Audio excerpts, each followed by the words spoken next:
Are we good? Yeah. Well, thank you. Welcome everyone to the June 2025 Community Board 2 of Manhattan Parks and Waterfront Committee meeting. My name is Rich Cacapola. I'm the chair of this committee.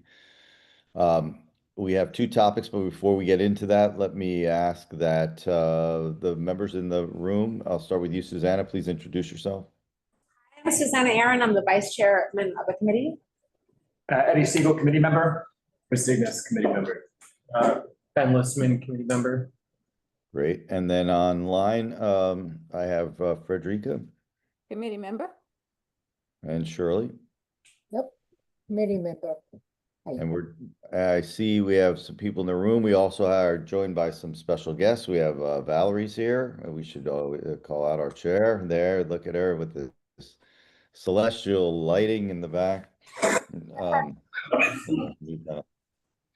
So we have two topics. I think it's going to be a good meeting today. We have two, unlike, not that all our meetings aren't great, but this one has two really interesting topics. Commissioner Shimamura has asked to join. She's running a little bit late, so I asked that Robert Atterbury go first today. He's going to talk to us about Hudson River Park Trust, and then Will Morrison, who's in the room there, I see, joined by Commissioner Tricia Shimamura, will do the second topic. And then, of course, we will open up to questions, and we will then have a business session. So without further ado, can I please turn it over to Robert? All right, great. I introduce Rich, myself. can you hear me? Yep. Okay, great. My name is Robert Atterbury. I'm the Executive Vice President, Park Relationships and Programs at the Hudson River Park Trust. For those online or in the room who don't know, we operate Hudson River Park. We run from Chambers Street to West 59th Street, all along the Hudson River. I'm going to break my update tonight into two segments. First, I want to just do a quick overview of some of the summer events and our summer event series and all the things we have going on that I hope folks will join us for. And then I'll move into some more operational and construction updates that I think might be a place where you guys will probably have some more questions. With that, I think I have a presentation, if we can pull it up. And all right, looks like it's online. So I'm going to whiz through this, and I will stop periodically for breaks, but otherwise we're going to keep this moving so everyone can go home tonight. So let's go to our next page. Here we are. Okay, so folks know we have a pretty robust programming season in Hudson River Park. Part of our mission is to provide both educational and cultural programming throughout the park. We use it as our programming in a couple of different ways. Two ones that I will note up front is that we use it to both activate some underutilized spaces, which really goes back to Hudson River Park Conservancy days, in the early days of the idea of Hudson River Park, which was to start using the West Side piers, which were then derelict concrete abandoned industrial spaces, as park, to help convince people to see the vision of what it could be. And then, which we still do in the parts where we have that. It's not necessarily CB2 anymore, but another key way is we do it, try to help make sure that we are meeting some of our educational mission for the sanctuary, providing recreation for the public, and then finally also to try to help make sure that we are signaling to sort of a wide range of communities, our local communities, a diverse range of communities across the city, the region, that Hudson River Park is a safe and welcoming space for them to come and enjoy. So with that, we have a couple of returning favorites, as we're calling them, this year that are happening. First up was our Submerged Marine Science Festival that took place earlier in May. That is our annual Marine Science Festival. It's a 2-day festival. It's up at Pier 84, where we host a whole wide range of science-themed exhibitors. We have touch tanks. You can learn about from DEC. You can see the eels. You can engage with the live birds. We have a science stage for kids. This year, we had 1,000 school kids come for field trips on Friday. That's from all across the region. I believe over 80% of them are from Title I schools. So those are schools that have majority free or low cost lunch. They're the disadvantaged schools. And we do that with no cost for the schools. It's have to be able to get to the pier. And then the second day, we had 4,500 folks come out, members of the public, to come join us, to come and do it. And it was a really spectacular day. We had a little bit of issues with some of the weather, but really overall, it was our largest yet. So a really spectacular piece. We look forward to next year. We will share again, I believe I shared earlier this year or late last year when we open bookings, they do fill up fast. So it's for field trips in particular. Also, already started this year, I just started last week, our Healthy on the Hudson series. These are our free workout classes where you can sign up online to come do high intensity interval training, yoga, a kind of wide range of different modalities of it that kind of rotate throughout the year. Up here you can see we have in CB2, this takes place on Pier 46, but we also have them throughout all 4 miles. So we go, our lowest one is on Pier 25, our southernmost public pier. Our northernmost one is Pier 97, our northernmost public pier. That's up at West 57th Street. We also have some really great programs like Sunset Salsa, which would take place on Pier 76. Sunset Salsa, we get on an average anywhere. Early season will be about 500 per week. By the end of the season, we'll be regularly attracting 2,500 people weekly to come salsa on Pier 76. Pier 76 is the former tow pound. This is one of the programs that really harkens back to the early days of it. It is a concrete slab with some planters on it that we turn into a dance floor. This is one of our most popular programs, really brings in people into a whole of New York City. We have a lot of folks from other boroughs who actually travel in for this destination programming. Similarly with Blues Barbecue, this is our Blues and Barbecue Festival. This is, I believe, going to be its 27th year, if I calculated correctly, or no, 23rd year. It's a really spectacular one. It's getting bigger and better this year. We have some sponsors that we're excited to be able to join. Let's keep moving. We also have some of our music programming here. So up at Pier 97, we have Boardwalk Blues. This is one of our newest programs using one of our newest piers. We have Jazz at Pier 84. These are both weekly throughout the course of the season, which runs from throughout the summer and into the fall. Jazz at Pier 84 is in partnership with the Jazz Foundation, which helps select some of the musicians, largely pulling from the west side of Manhattan here. And then Broadway by the Boardwalk, this is the second year. Broadway by the Boardwalk, it's going to be a 6-week series. I'm really excited to be able to announce our headliners and the person kicking us off. I think it's going to be quite an affair. We pull current Broadway stars, folks who recently on Broadway, recently off Broadway, who come and do really intimate performances up in Clinton Cove. So this is them on a stage, if you can see. It is about an hour-and-a-half set, just them, sometimes just them and a guitar, really interacting with the audience. It's going to be spectacular this year. I'm really excited. We got some really great folks that we will be announcing, I think, next week. So make sure you guys all get it. Let's keep, Dance is Life. Dance is Life is Latin hustle, Latin inspired hustle. This is high energy, incredibly youthful, people coming out, dancing their hearts out. A really fun, eclectic mix of music and dancing styles. This is free dance. This is totally open. Like, people do have a blast. Similarly, this will attract about 1,500 people each week for the course of the season. Where is it and how often is it? That is weekly, and it is on Pier 76. Let's keep moving. So this year, we have shifted up. We used to have our Sunset Sunset on the Hudson series on Pier 45. We've shifted that a little bit this year to be a little bit more focused on some special events and really trying to enhance some of those special events. Pier 45 obviously being incredibly popular, the village section of the park being absolutely packed with people on any given evening if you go out there when it's nice. So we have two really great ones coming up. We have our Juneteenth celebration, which is taking place on Friday, June 20th. This is going to be in partnership with the Ladies of Hip Hop, who are going to be doing a retrospective on Black dance styles. So they go through about a century of different dance styles as a performance. There are some engaging audience participation pieces of it. It's going to be a really fascinating way of celebrating what is truly kind of a very American holiday. We also have our Pride celebration. This is going to be in concert with Poppy Juice. This is going to be a little bit more of a dance party with a series of DJ sets and some other special hosts who are going to come out and enjoy Pride on the piers. Let's keep going.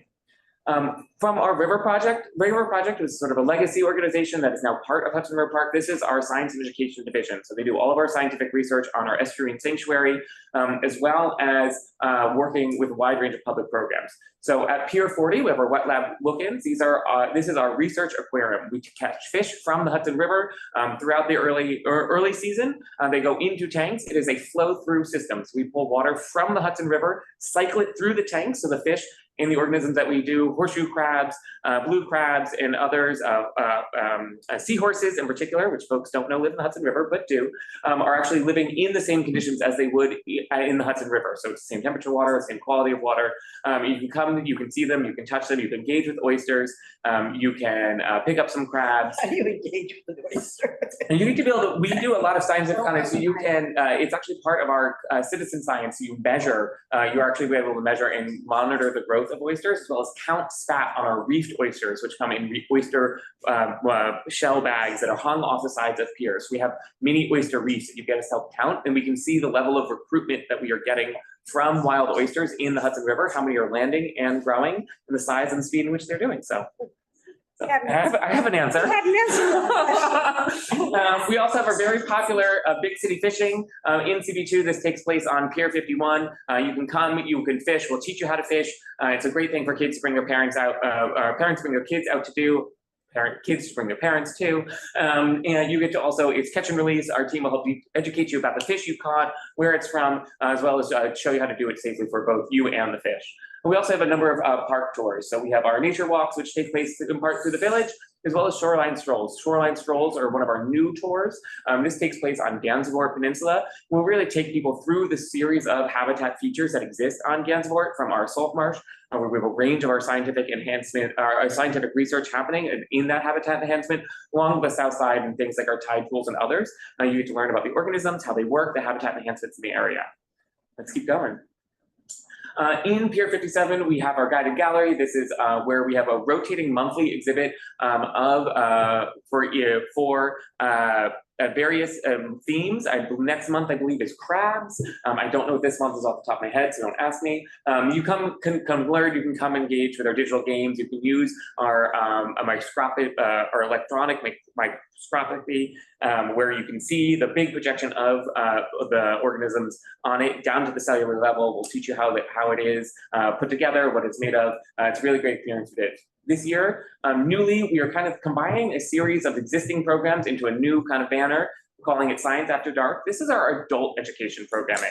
Adults are one of the folks who really miss out on some of the environmental education that's in primary schools today.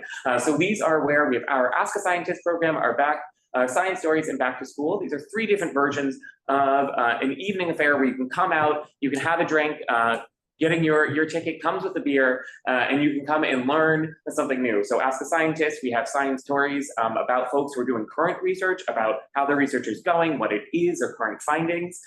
Science stories are these are hilarious stories, largely based around like scientific mishaps about the calamity that is real live field science. And then Back to School, where we have educators doing real lecture series on a series of estuarine sanctuary-based topics. Let's keep going. We have our blue team. This is our cleanup program that happens on the south side of Gansevoort Peninsula. You can help us both clean the peninsula in our on the rocky shoreline, as well as do some monitoring on the types of debris and mainly plastics that we are collecting that feeds into our waste, our research on plastics in the river.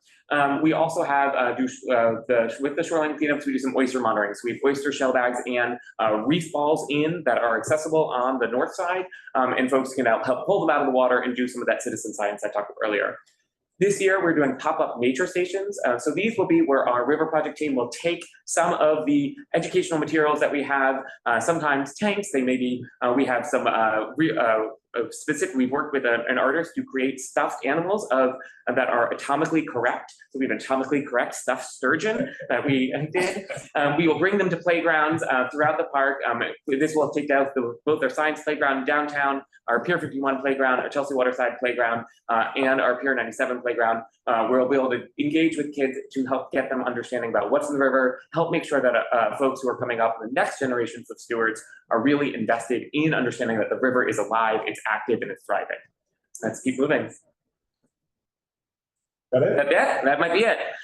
So Wow. those are all of it. In addition to that, I have here, this is just the top of it. I brought programs for folks. I will leave a selection with Mark for anyone who comes to our meetings.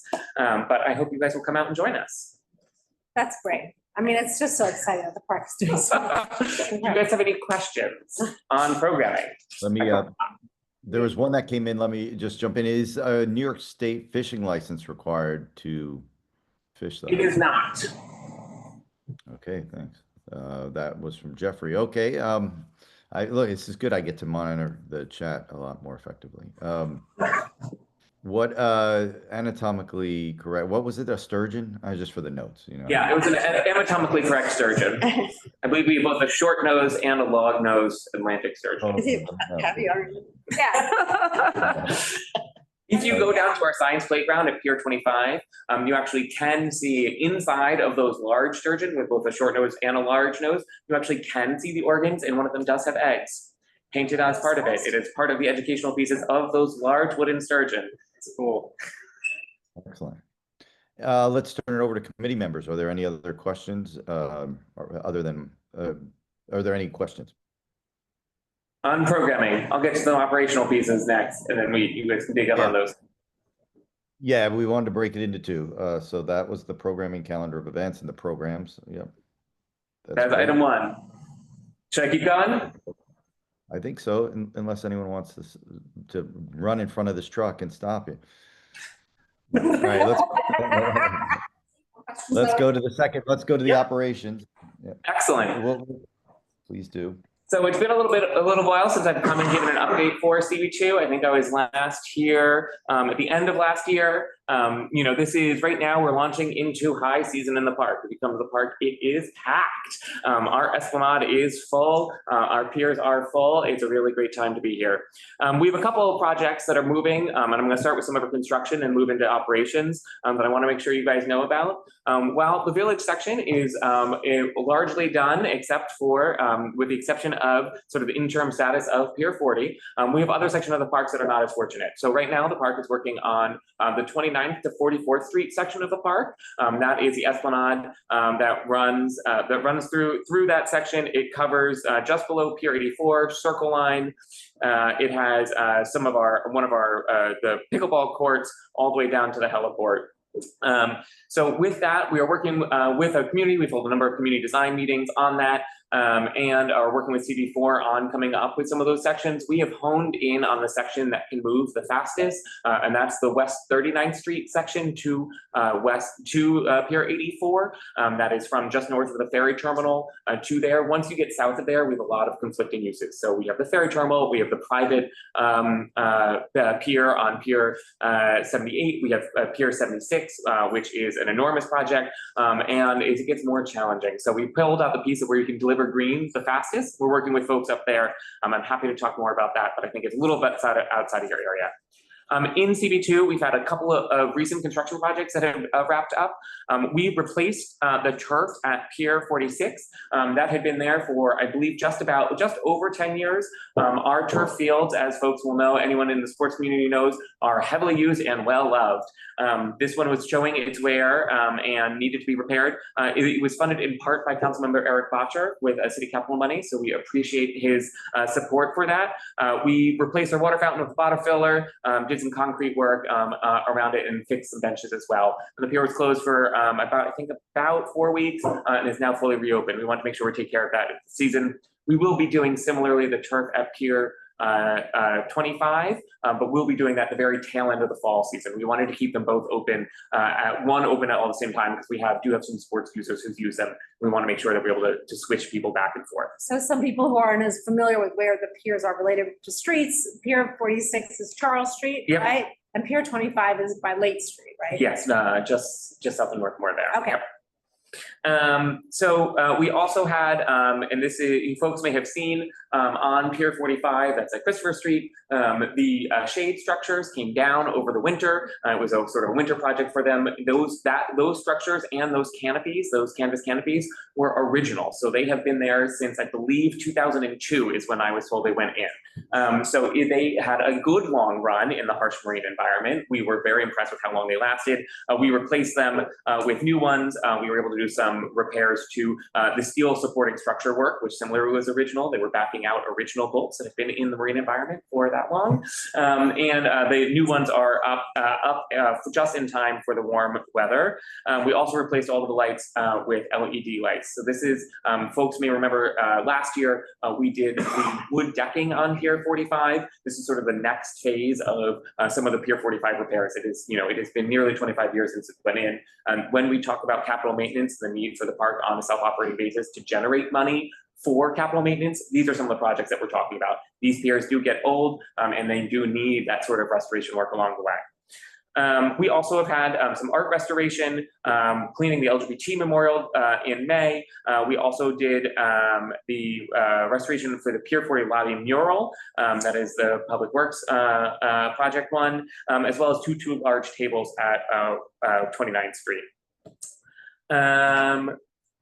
The Gansevoort concession, we have brought in a Hudson Plate, which is under Malik Enterprises. It's a family-owned business that owns a restaurant in Tribeca, which will be operating the concession at Gansevoort. It will be coming in this fall. I believe it's Mediterranean light fare, some grab and go things. So we're really excited. I think people are really going to enjoy that on the peninsula. They are looking, I think it is on a temporary basis. We're really trying to see how the market works, both in the field for users, what the demand is, as well as for concessionaires. So these are a short-term agreement.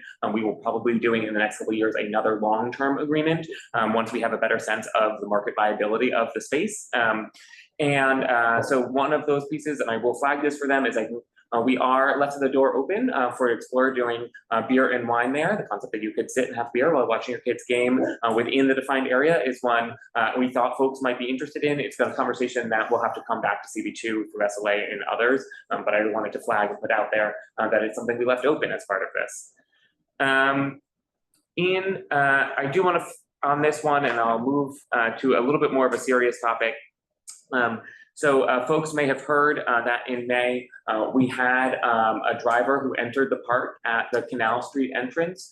This was, so frankly, as far as I'm aware, a emotionally disturbed person, unclear what substances were involved, who entered the park through the hole used by the Port Authority to access Pier 34. It is part of their safety. They need to be able to get out to the pier. That's Colin Tunnel vent shaft. That's that long skinny pier with correct. That goes to the vent. One of which is secure for the vent shaft operations. They entered to it. They were stopped shortly as soon as after that area is there. The park does have planters that we use as bollards to contain vehicles from moving down the esplanade any further than absolutely necessary.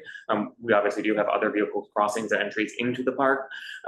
So the bollards and everything worked as planned. PEP responded, was able to both aid the victim, secure the driver and the vehicle while they waited for NYPD and EMS response. We are working. Car bash into somebody?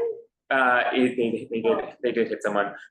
It was not fatal. I'm told so it was not as serious as folks may feared originally. We are working with and have been in communication with both Port Authority and State DOT to see what else can be done to secure that entrance. It is needed, and I will actually say it was actually, I believe, last night. The Morton Street vent shaft, which is for a different set of tunnels that cross into the park, there was an emergency evacuation. So the Port Authority had a significant safety presence as they tried to evacuate through. They evacuated folks through the Morton Street vent shaft, which similarly has a hole where Port Authority vehicles can enter the park and park to be able to respond to emergencies like that. So it is both a necessary evil and also something that is needed for public safety. I will pause if anyone has questions on that piece. No, I'm going to keep moving. We are in the midst of Pride preparations. Similarly, this is one of the hardest days in the park. Folks may know the Pride here in the village is a robust presence. It is intensive here on our streets. So we get 8,000 to 10,000 people between Pier 45 and 46. It is a lot. We manage for safety. Safety is the name of the day. And so we do everything from establishing crush zones. We hire in private EMS, provide festival medicine. It is a day that is pretty wild, and we want to make sure everyone is safe.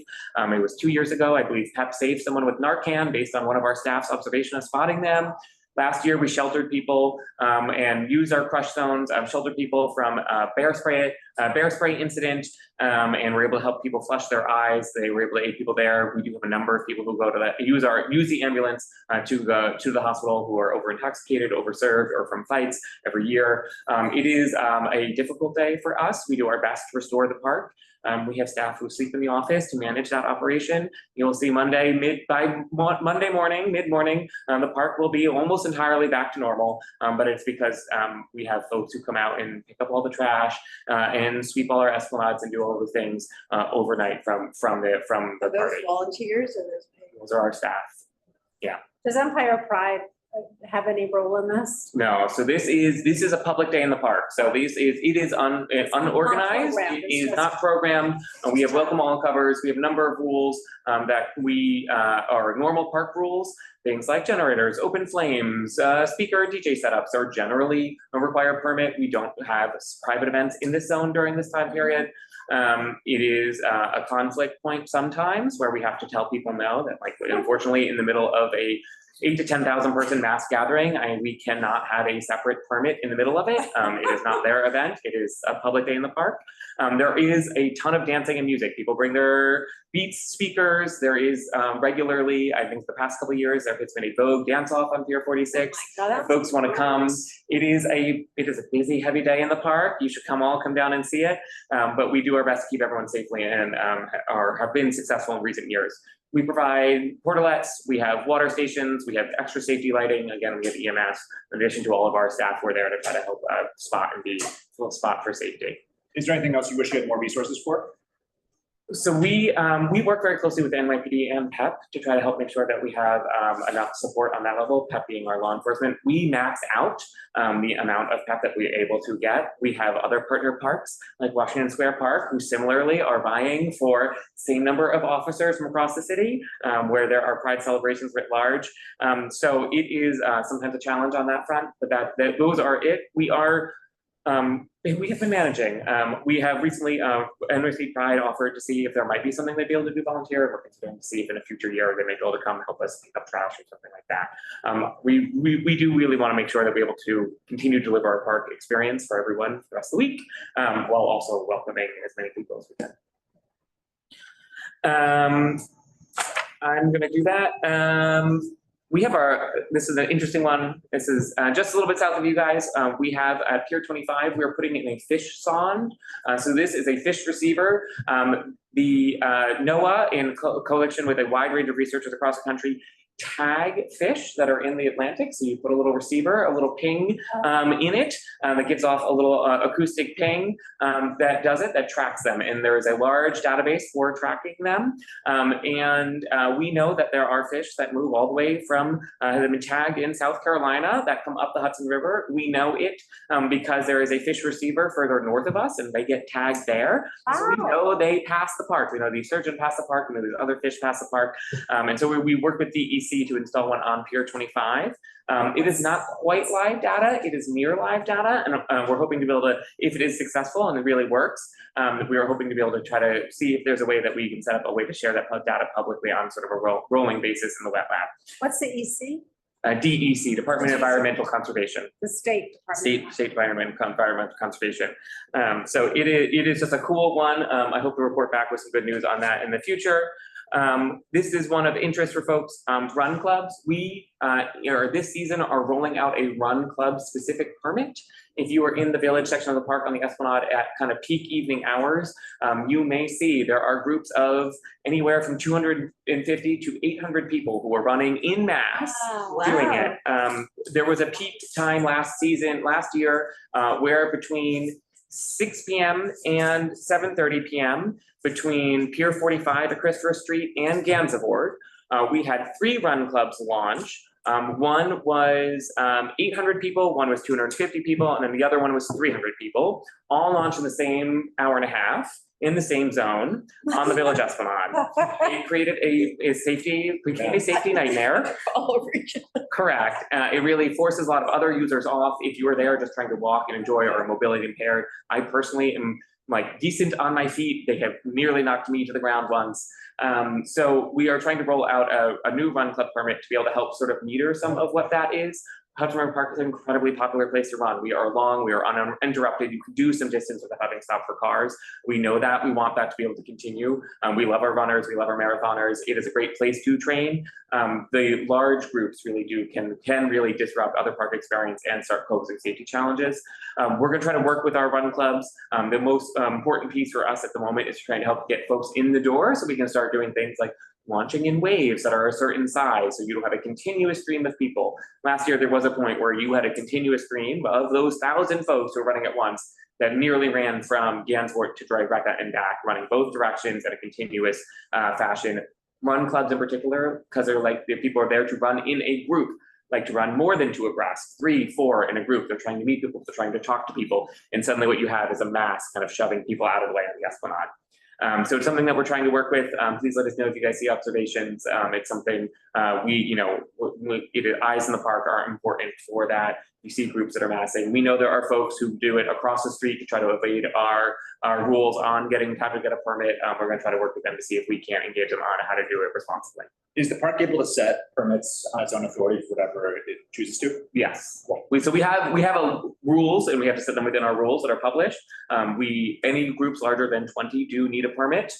So we're trying to lower the bar for our run clubs in particular, be able to give them recurring permits, much more like we do with our field users. We kind of drop fees to try to do it. We're trying to help make sure that we are getting them in the door and that we're able to do it, and that we are able to work with them, really trying to target again that sort of safety and user experience. Because they can just circumvent the whole system by just doing a meetup and just like, oh, we're not organized, we're just. That there is that technique. There is also the concept that I will say, once folks are in motion, enforcement is incredibly hard.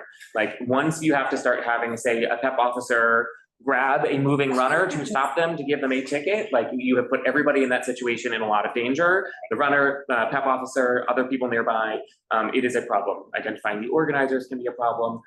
So we are trying to work with folks. We know it's popular. It's popular for a reason. We know people want to do it, and we want to be able to help do so just in a way that is sort of respectful of everybody else who's in the park. Probably better for them if it's not organized. We hope in the way in which they are not staggering and tripping over each other, and we can kind of allocate what that is. Just starting with the evening section or just morning as well? We're morning as well. We have a group uptown that is on Saturday morning run group who's already kind of working with us. This is where, for some of these run clubs in particular, they violate sort of a broader spectrum of rules. Some of them are corporate sponsored. I have had full on multiple tent pop-up Nike shoe giveaways to show up at one of the run clubs. A lot of these are Instagram economies, so they organize a group on Instagram, they have a following, it's free to participate, but then that group markets to you. So they have sponsors who come in to market shoes, to market energy drinks, to market other things that are really trying to start evading the park's restrictions on marketing activations, advertising in the park, and really privatizing the park space for that type of business. And there is a real synergy between them. So we're trying to get the run clubs in so they can run while trying to control some of those other factors. Is there some, I mean, I know this is happening across New York, there's some coordinated effort across parks to sort of unify this experience? We have engaged some of our other parks on how they have done it. City parks, I think, and I would defer to city parks are here. They have some different rules on how they do it depending on various parks. We know it's an endemic problem. There's certainly different rules once you're on the city streets. It's not quite the same as when you're in the park itself. So folks that are crossing jurisdictions in that, we know Battery Park City we have partnered with to do it because we have kind of a continuous esplanade. We've similarly been in conversations with Riverside Park north of us because that is the contingent of folks moving between those jurisdictions. It gets thorny once you start really doing that. It's true, yeah. It's easier to stand up a permit in a distinct location than across like city parks. It would have to be one permit for the entire park system across all 5 boroughs. So it's a challenge. It's definitely a challenge for sure. With that, I'll give yet another plea. If you guys see something, say something. There's an issue going on, there's a problem, please let us know. Eyes in the park. We have staff who are out doing it. We have our seasonal team really expands this time of year. But if there's something looks wrong, don't hesitate. Most people on the committee have my email. We have our 24/7 PEP operations desk phone number. We have info@hrpt.ny.gov. We'd like to hear from people. Folks often spot things before we can. We want to hear from you. With that, are there any other questions? I just think it's so great to see how well Hudson works. I have a question. Sure. Yeah, surely. Hi, Robert.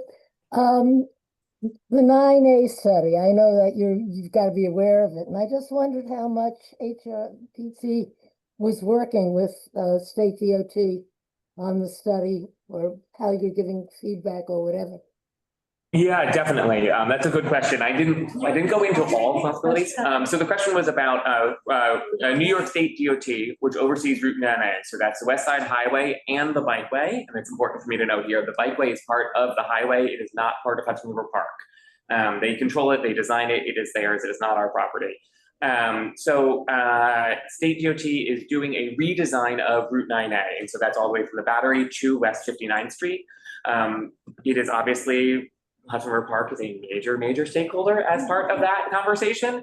We've been partnering very closely with state DOT as part of it. I have personally written them lists of potential stakeholders. I have gone block by block in the park, neighboring property owners, key stakeholders, tenants in the park, user groups they may want to reach out to.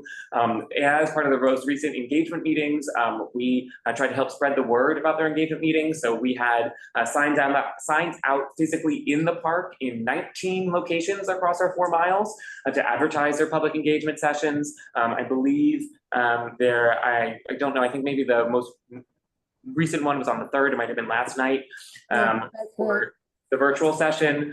So we've been partnering very closely with them as a stakeholder with them, trying to help make sure they are also catching all the other stakeholders. They are at a really conceptual stage of the redesign. They are really asking people what are the questions they should be asking for, what are the types of things they should be looking at as part of their study, rather than necessarily anywhere near the concept of like, what should the outcome be?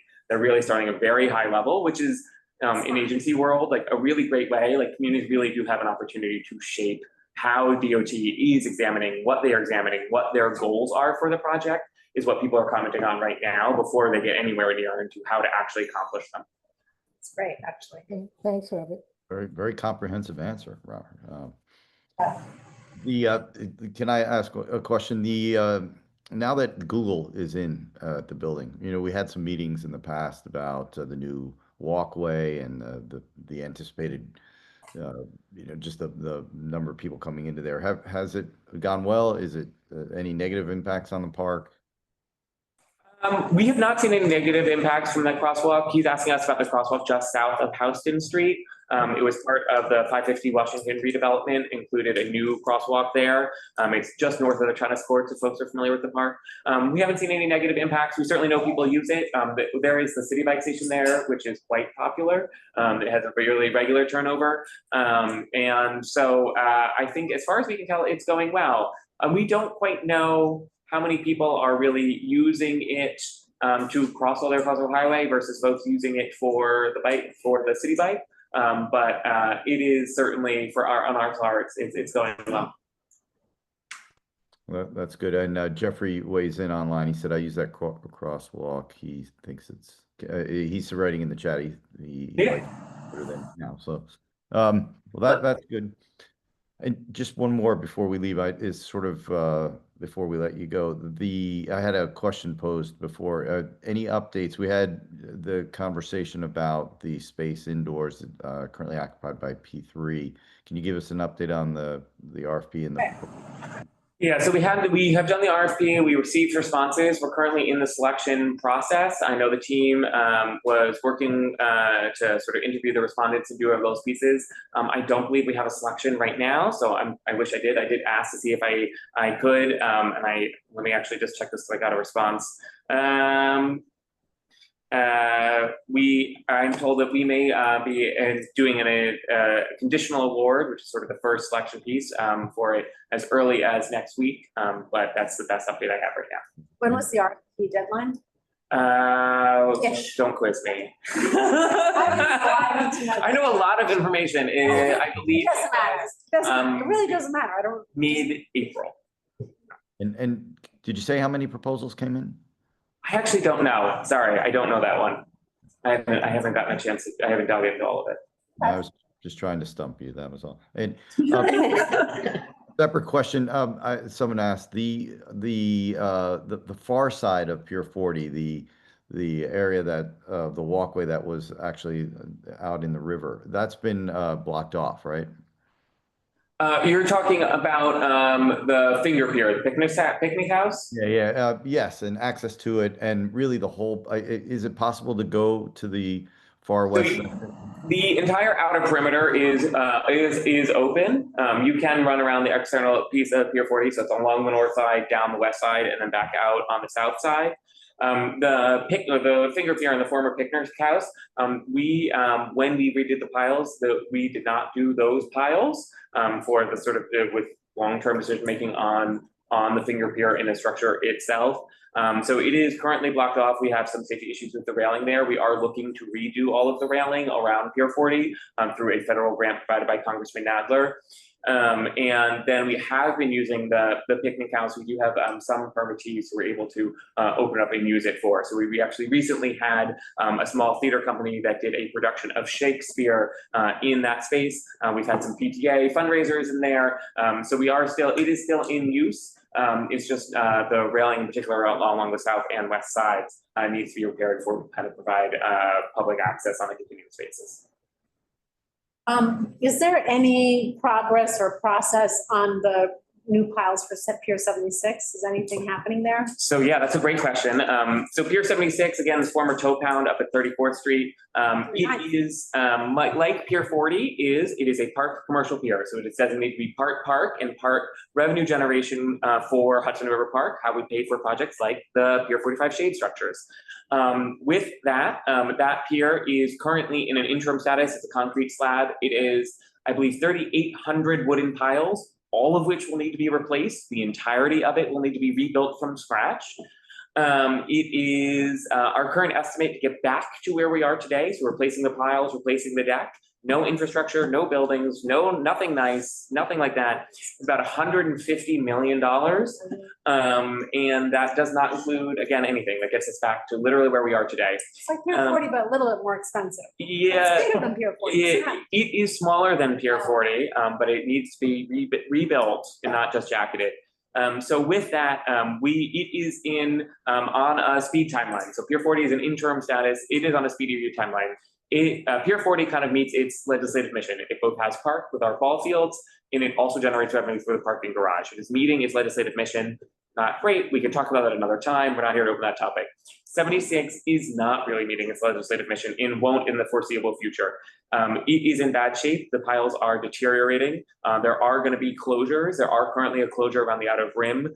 We've lost about 10 feet of the pier around the entire outside, and that is shrinking. It will shrink in the future. It will continue to shrink. It also does not currently generate revenue. So we are losing both the public park aspect, for which we are currently doing our programming, and it is not generating revenue needed to support the rest of the park, all of our operations. My salaries, our government salaries, garbage pickup, public safety, all those pieces.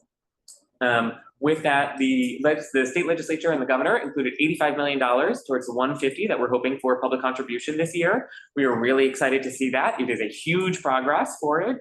We are still hoping for the city to match that. We worked with our deputy mayors and others. We are not currently in the city budget this year, but to have gotten well into the process for trying to generate that money in our first year already with the state is enormous. We're really excited, and we'll hopefully work with the city on future years. The expectation is that the city and state will provide $100 million kind of combined for it, and a trust will then need to come up with another 50 on its own. So that's where we're looking at an air rights transfer or some other action for it. There are some under consideration up in CB4.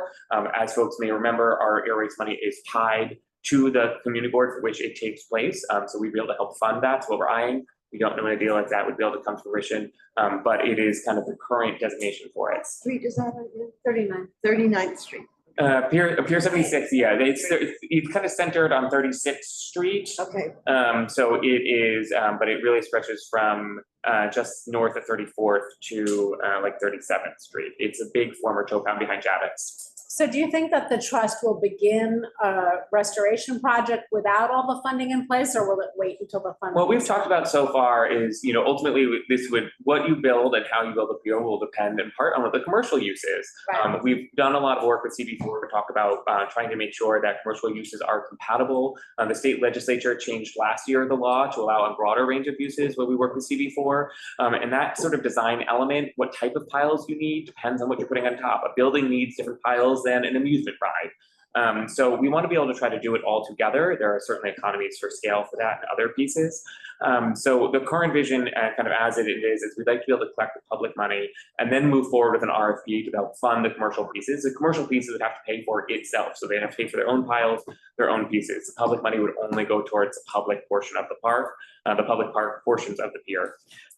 But we want to try see if we can combo those all together and make sure what we don't want in what happened at Pier 40 is a situation where the trust goes out with an RFP. It lingers, it's unable to commission, the public money isn't settled, and then a project dies. That is what bears with the trust. Those RFPs and those decisions are expensive for companies to put together. It's a big thing. There are some real black eyes for it. You will not get as good of responses. So we really want to make sure that when we move, we're able to the public is truly committed and invested in seeing the project through to success. Great, thank you. That's a great answer. Any other questions from anybody? I will start again with Eddie, Ben, Susanna, Chris in the room, or Shirley, Rita online.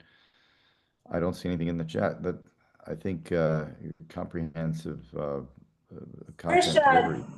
Is Commissioner Shimomura joining remotely or in person? She's coming in person. Yeah, she's Oh. coming in person. She's still probably 10-15 minutes away. I see, But- okay. Well, I think, but yeah, no, we should move Yeah. on. She join if, and we can let Robert go. If anybody has any question, Robert's always very responsive. If anyone, I don't know if you give out the contact information, but if people have questions, Robert always gets back really quickly. And otherwise, we'll see you out there. Thank you. You said bear spray, right? You said bear spray. Last year was a bear spray. About 20 people were hit, including one of our staff members and a PEP officer. It does not take place, as far as I remember, and I was not far away. It may have been unintentional, like someone had it in their bag and somehow accidentally cut it open. No one claimed credit. Unclear if that the person who did it, who had it, hit themselves. But it was a bad incident. It was one of the times the folks may remember, and I say this with Washington Square Park here, about 2 years ago, I believe, Washington Square Park with the Reclaim Pride had ended there. There was a firecracker that went off, Yes, that's and correct. folks had to scatter in all directions. Oh, my God. Folks were trampling. Yeah, people thought it was a gunshot. People were trampled. There was a rapid expansion of the crowd. There were videos of people running down Sullivan 2 blocks away. That sort of incident for Hudson River Park in particular is really concerning for us. When you are on a pier and you're surrounded by water in 3 directions, there is not room for a crowd, if something like that were to occur, to do that expansion. Right. If there was a fight breaks out, if there's a bear spray incident, which was actually on our Esplanade, there isn't room for that room for things. If someone goes over the rail in that situation and there's a crush zone, they think it is a gunshot, they're trying to escape, and they launch themselves over the rail and they're in the water, we are now in a really dangerous situation. That is, like, the folks who do go over the railing, it happens, it is dangerous, particularly with the tides in the Hudson River. You can get swept away, you can end up under a pier very quickly, particularly if it was to happen, there would be multiple people in there. It would be very hard for the FDNY and NYPD first responders to be able to help rescue folks. So don't shoot bear spray. So as part of this, we have our crush zones that we designate within the pier, and that's where we block off parts of the pier so that we are able to have some expansion. There is a place to go that is not over a railing. And so last year, as part of the bear spray incident, we actually did rip open the barricades and ushered a whole segment of the crowd into it to try to help folks escape from it. That's good. Yeah, I didn't remember that incident, but I do remember the discussions about the expansion zone. That's great. Okay, well, thank you. Ask a quick question. Yeah. Will Yeah. the fireworks for 4th of July be on the west side again as they were last year? They are east side. East side. Thank God, okay. I'm sure folks here in the room are disappointed. A number of my staff are thrilled that they'll enjoy their 4th of July holiday. Let me just see, there was one more. Okay, well, thank you. Thank you, Robert, and I appreciate you coming in. Have a great summer. Thank you, guys. Thanks, Robert. And please do get in contact when we have a decision on the You guys will be, third to know or something like that, but yes. Robert, as you pass, do you know how many marinas there are in the park? That's in the Q&A. How many marinas there are in the park? I think my first question is, how are you defining in a marina?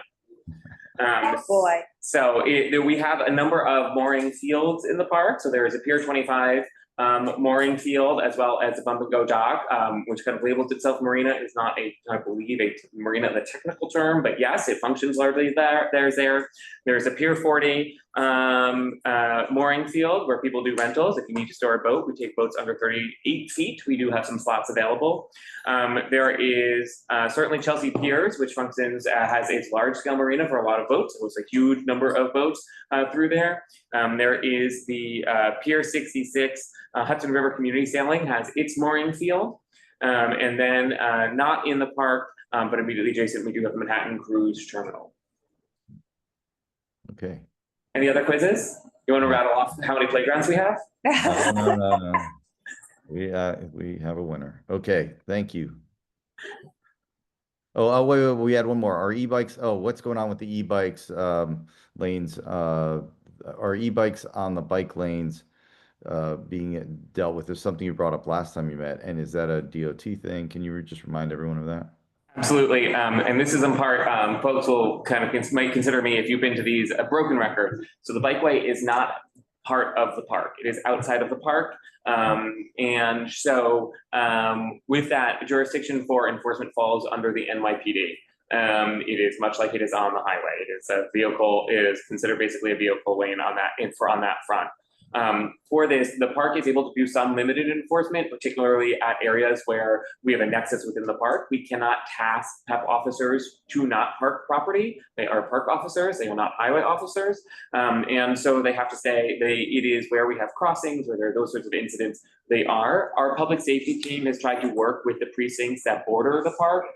We've reached out to all of them repeatedly. We've tried to do it, to try to do some joint enforcement efforts as a way to help entice the NYPD to join us to enforcement efforts on the bikeway, understanding some of the dangers it poses. Certainly we see the e-cargo vehicles in particular can really create some dangerous conditions.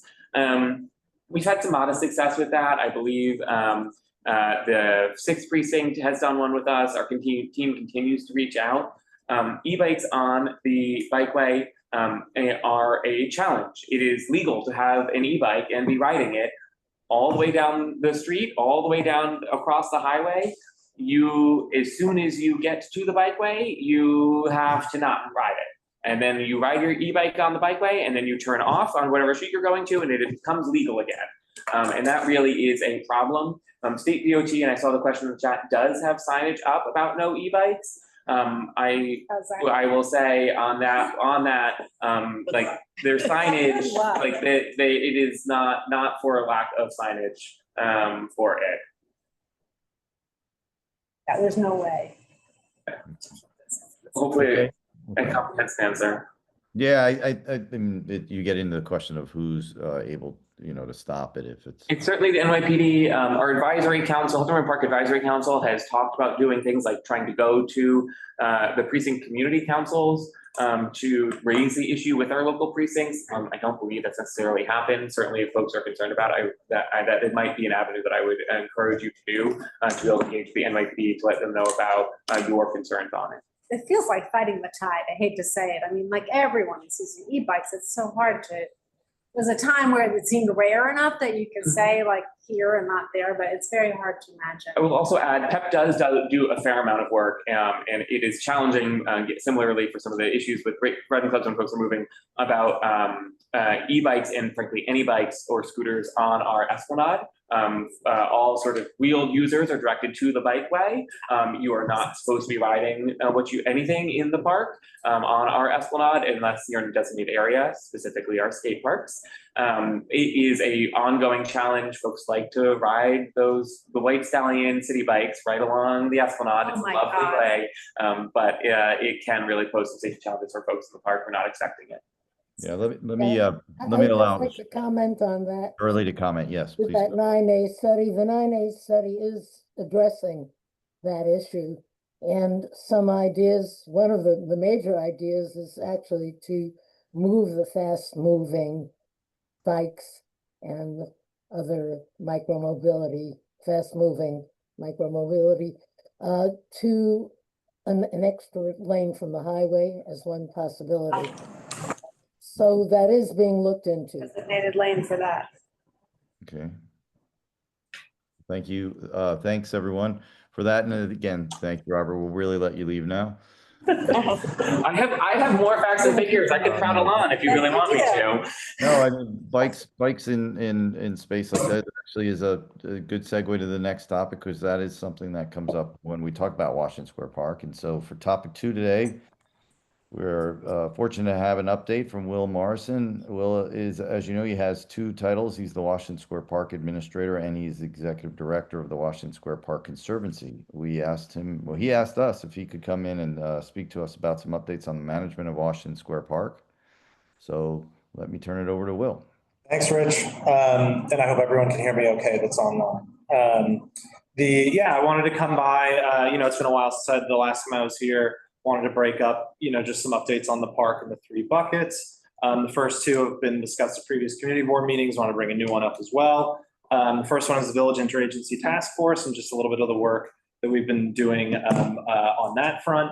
As a reminder or a refresher, that is a mayoral and district attorney co-led task force that is spearheaded by 3 wonderful members of this community, Vanessa Warren, Brian Maloney, and Scott Hobbs. My hat's off to them. They do a ton of work to coordinate quality of life improvements in an impact zone that's not just the park, but it does include the northwest corner of the park, which suffers from a lot of quality of life issues. I could go on about a lot of the updates that are going on across the task force, which includes 16 government agencies. Susanna from the community board is in the social services group.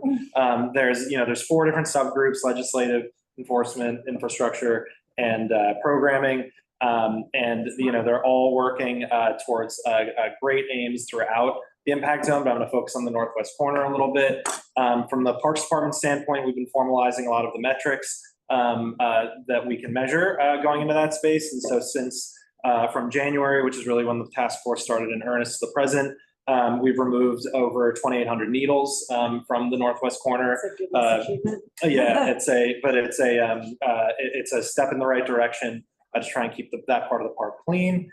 We've also removed over 15,000 bags of worth of debris, and that's just to help again try to put it at a baseline of cleanliness over in the corner. And Parks Enforcement, which actually does have the capacity to do social service outreach, has had 139 distinct social service encounters in the corner, and that's layered on top of the other work being done by the social service providers, both state-funded, city-funded, and private nonprofit that are operating there. And then on the— Should I just add one thing, which is that the Village Interagency Task Force came to the Human Services Committee last Thursday, and we will be issuing a report about that. Oh, excellent. Great. I'm glad to hear that. And then on the Conservancy side, which is also one of the principal advisors on the task force, we were tasked with standing up programming in that corner because it's a known fact. I mean, all the wonderful programming Robert just talked about, like positive programming, really brings people to spaces and activates it. So we're able to expand our artist residency program from 1 day a week to 3 days a week. And we've issued a grant for a drawing series as well. And we also have 2 distinct events coming to the northwest corner. We have Scrabble tournaments, which is actually the name of the plaza in the northwest corner. It's called Scrabble Plaza. Because in the 60s, people used to play Scrabble on tables in that part of the park. So we're going to try to bring that back. And then we are also hosting a knitting or supporting a community member who's hosting knitting and crocheting lessons on Sundays right after the drawing series in the park. It's wonderful. And then we've got other irons in the fire as well. There's discussion around potentially bringing like a monthly vegan night market, potentially, just looking to get unique kinds of programming in that part of the park as a way to affect change. So that's a little bit about what's going on from the village interagency task force piece of things. It is, again, a task force that's up and running. It has no end date.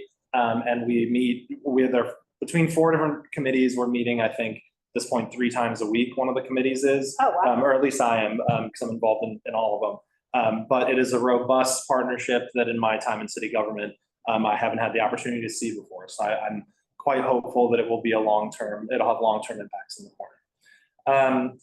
The second update, which was also brought up at a community meeting, I did want to shout out Konami and give her credit where credit is due since the last time we all met. Konami has organized her fellow artists and has put together a real policy document to submit to the agency for review. And it is still being internally vetted. I unfortunately don't have distinct answers to share, but I wanted to, in the room formally acknowledge all the work that you've done. And we have not gotten that far in my time here, on really discussing a meaningful change, and you deserve the credit for that. So certainly wanted to give that where it's due. And as soon as I have anything, you'll be the first to know. Like Robert said, maybe the community board would be the first to know. And then the third one is that as of, which is a new update, it's, after 13 years of the Conservancy building trust with the city of New York and executing on its mission, earlier this year, the Parks Department entered into a license agreement for the maintenance and operation of Washington Square Park with the Washington Square Park Conservancy. What that means is essentially formalizing the relationship that the Conservancy and the Parks Department have had for 13 years, and is essentially a step towards further developing and advancing Washington Square Park to make it the best version of itself it can be, bringing all facets to the table on par with other conservancies that have license agreements like Central Park, Prospect Park, Flushing Meadows, Van Cortlandt. I could go on and on. To sum it up succinctly, what the Parks Department is getting out of it in one sense of the word, what the Conservancy is committing to at its core, is that the Conservancy is committing for 5 years every year to fund at least $1.1 million in funding for staff positions at the park, which the Conservancy has already been doing for a number of years. But again, this formalizes that agreement so that it's dependable, even more dependable than it already was year over year. And so just to talk about that for a moment, the Conservancy supports staff positions that are city positions. These are not private employees. They are city employees with city pensions, city benefits, the full Monty, across all of the various facets of the park operations, whether it's operations and maintenance, horticulture, enforcement, and community programming. And so this agreement from the Parks Department's perspective essentially is a great formalization of that commitment, and that we will, for the next 5 years, and then there's obviously an option to renew, have that funding coming in so those positions stay there at the park. And in addition to that, as part of the mission of the Conservancy, to grow those positions where we can find funding. I would love to have more gardeners at the park. I would love to have more maintenance staff at the park. It would be wonderful. And now we formally get to chase those goals through this agreement.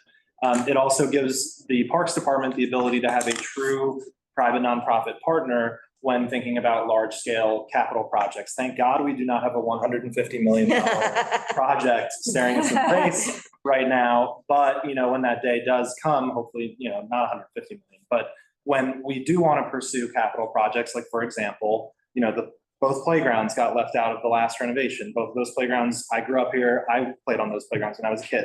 And so when the city wants to start having those conversations, they again will have a true partner through this license agreement and to help for fundraising and executing on that endeavor using community dollars rather than solely relying on city capital dollars or elected official dollars. And in exchange, the Conservancy is being tasked with raising the funds for these commitments. And so we are, able now, the license agreement does grant the ability for us to hold fundraisers in the park, for example, or to utilize the assets of the park, like adopt a bench, for example, is an easy one. So that the money raised from every bench is actually spent at Washington Square Park. Whereas when you donate a bench for the city, and I love the Parks Department, obviously, that money is split across all 30,000 acres of parkland. Whereas now through this agreement, all the dollars raised when you purchase a bench plaque in Washington Square Park go specifically back to Washington Square Park. And of course, it formalizes as well the other parts of the Conservancy's mission, which are providing free, positive, quality programming, like our salsa social event, which is happening right now in the park, or issuing the micro grants like to the Washington Square Music Festival that was last night, or Double Dutch, which is tomorrow afternoon. So it formalizes our capacity and our commitment to do that, as well as grow our volunteer operations. We just had 50 volunteers through a corporate volunteer day show up at the park yesterday. We painted all 6 of the tree pit guards of the Zelkovas in the Fountain Plaza. They look great. We have another 50 coming tomorrow to tackle some curb line projects and really getting the petanque court weeded from all of the grass that's grown up through the spring season.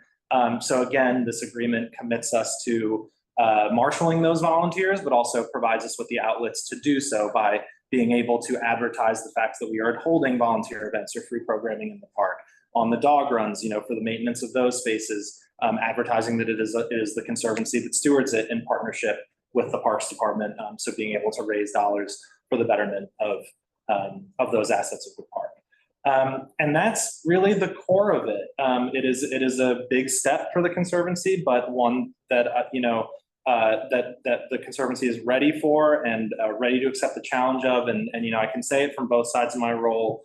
Both partners on both sides are thrilled. It's the next logical step for this park. And as an administrator, this is sort of my colleagues that have license agreements have so many more tools in their toolkit to affect positive change and development for a park. So I'm really excited to have that opportunity for this park in this role.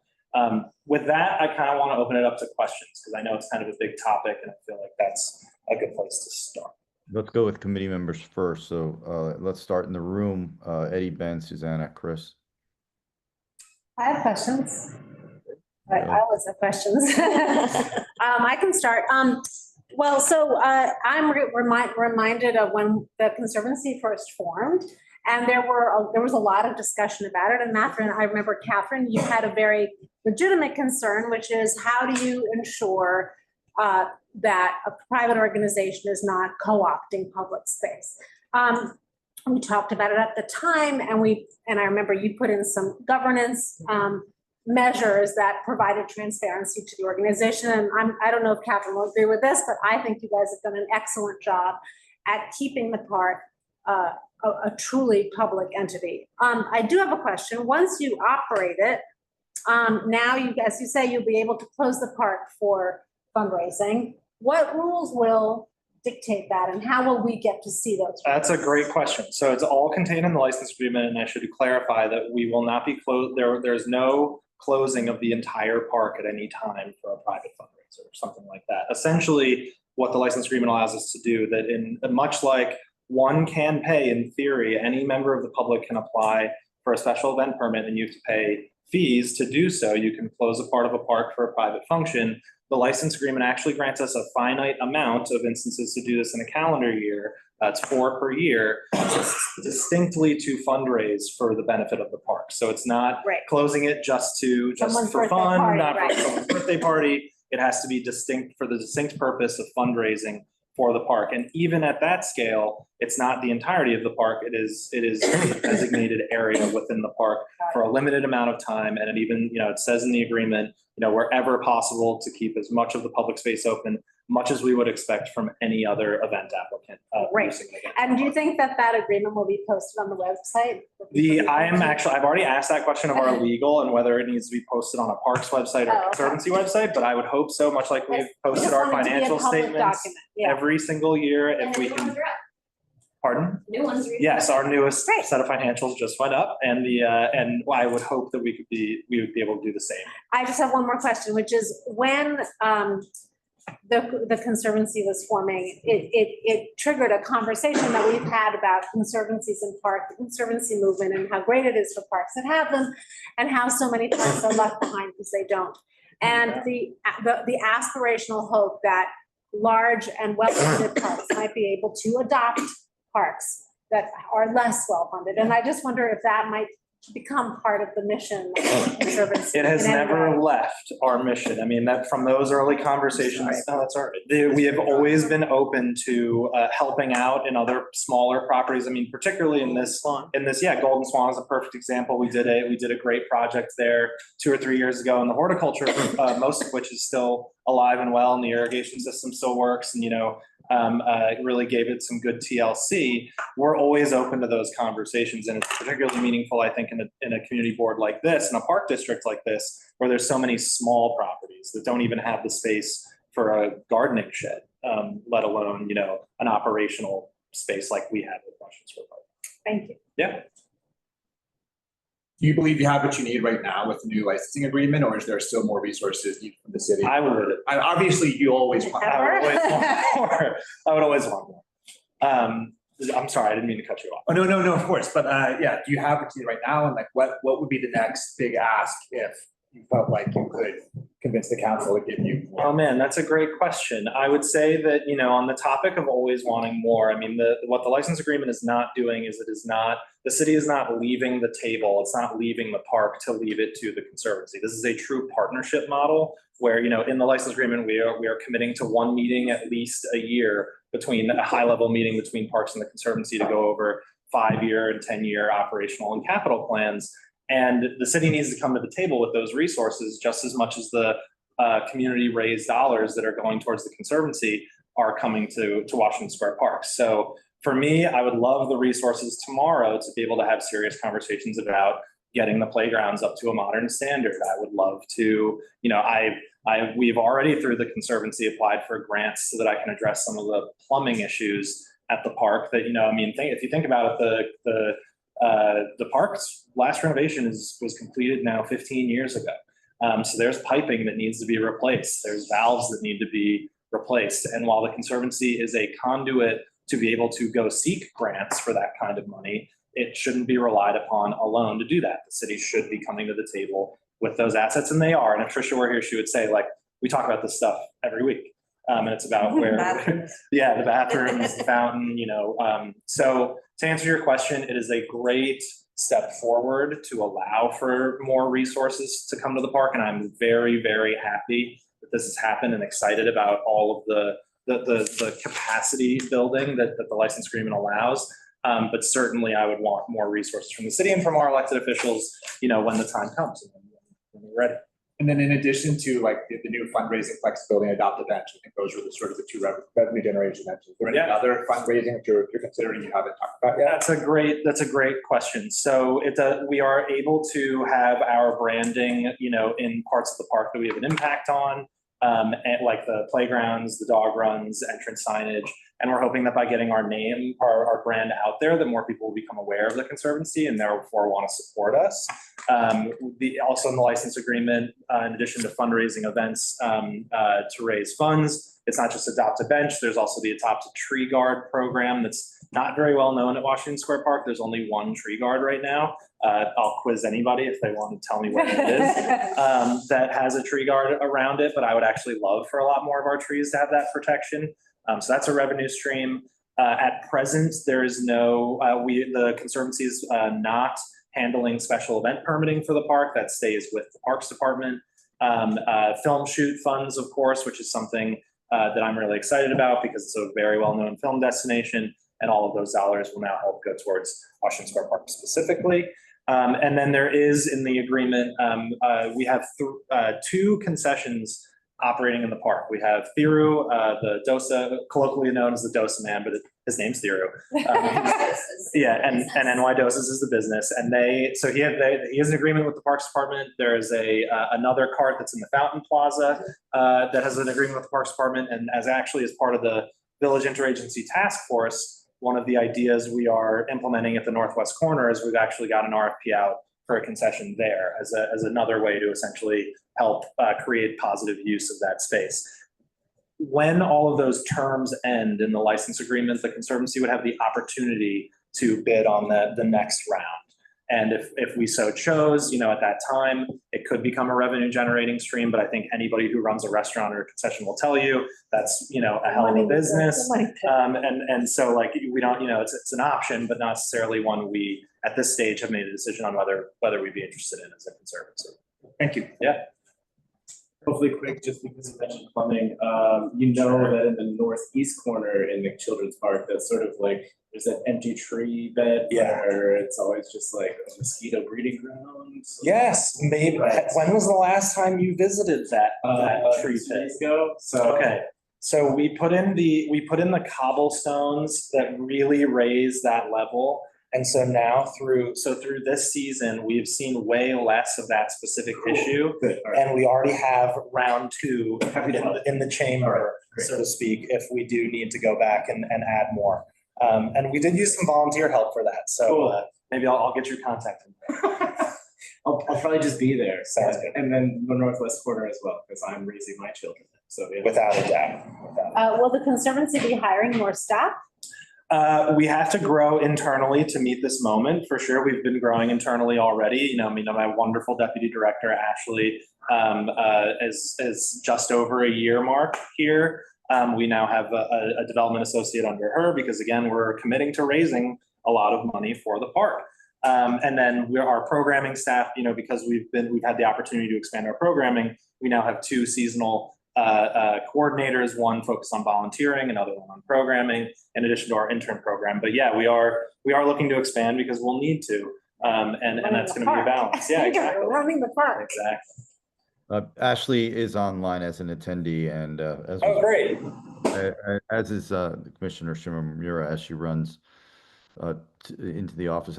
I just wanted to segue from Eddie's comments to ask a question. Do you think this changes the relationship, or has the potential to change the relationship with NYU in any way?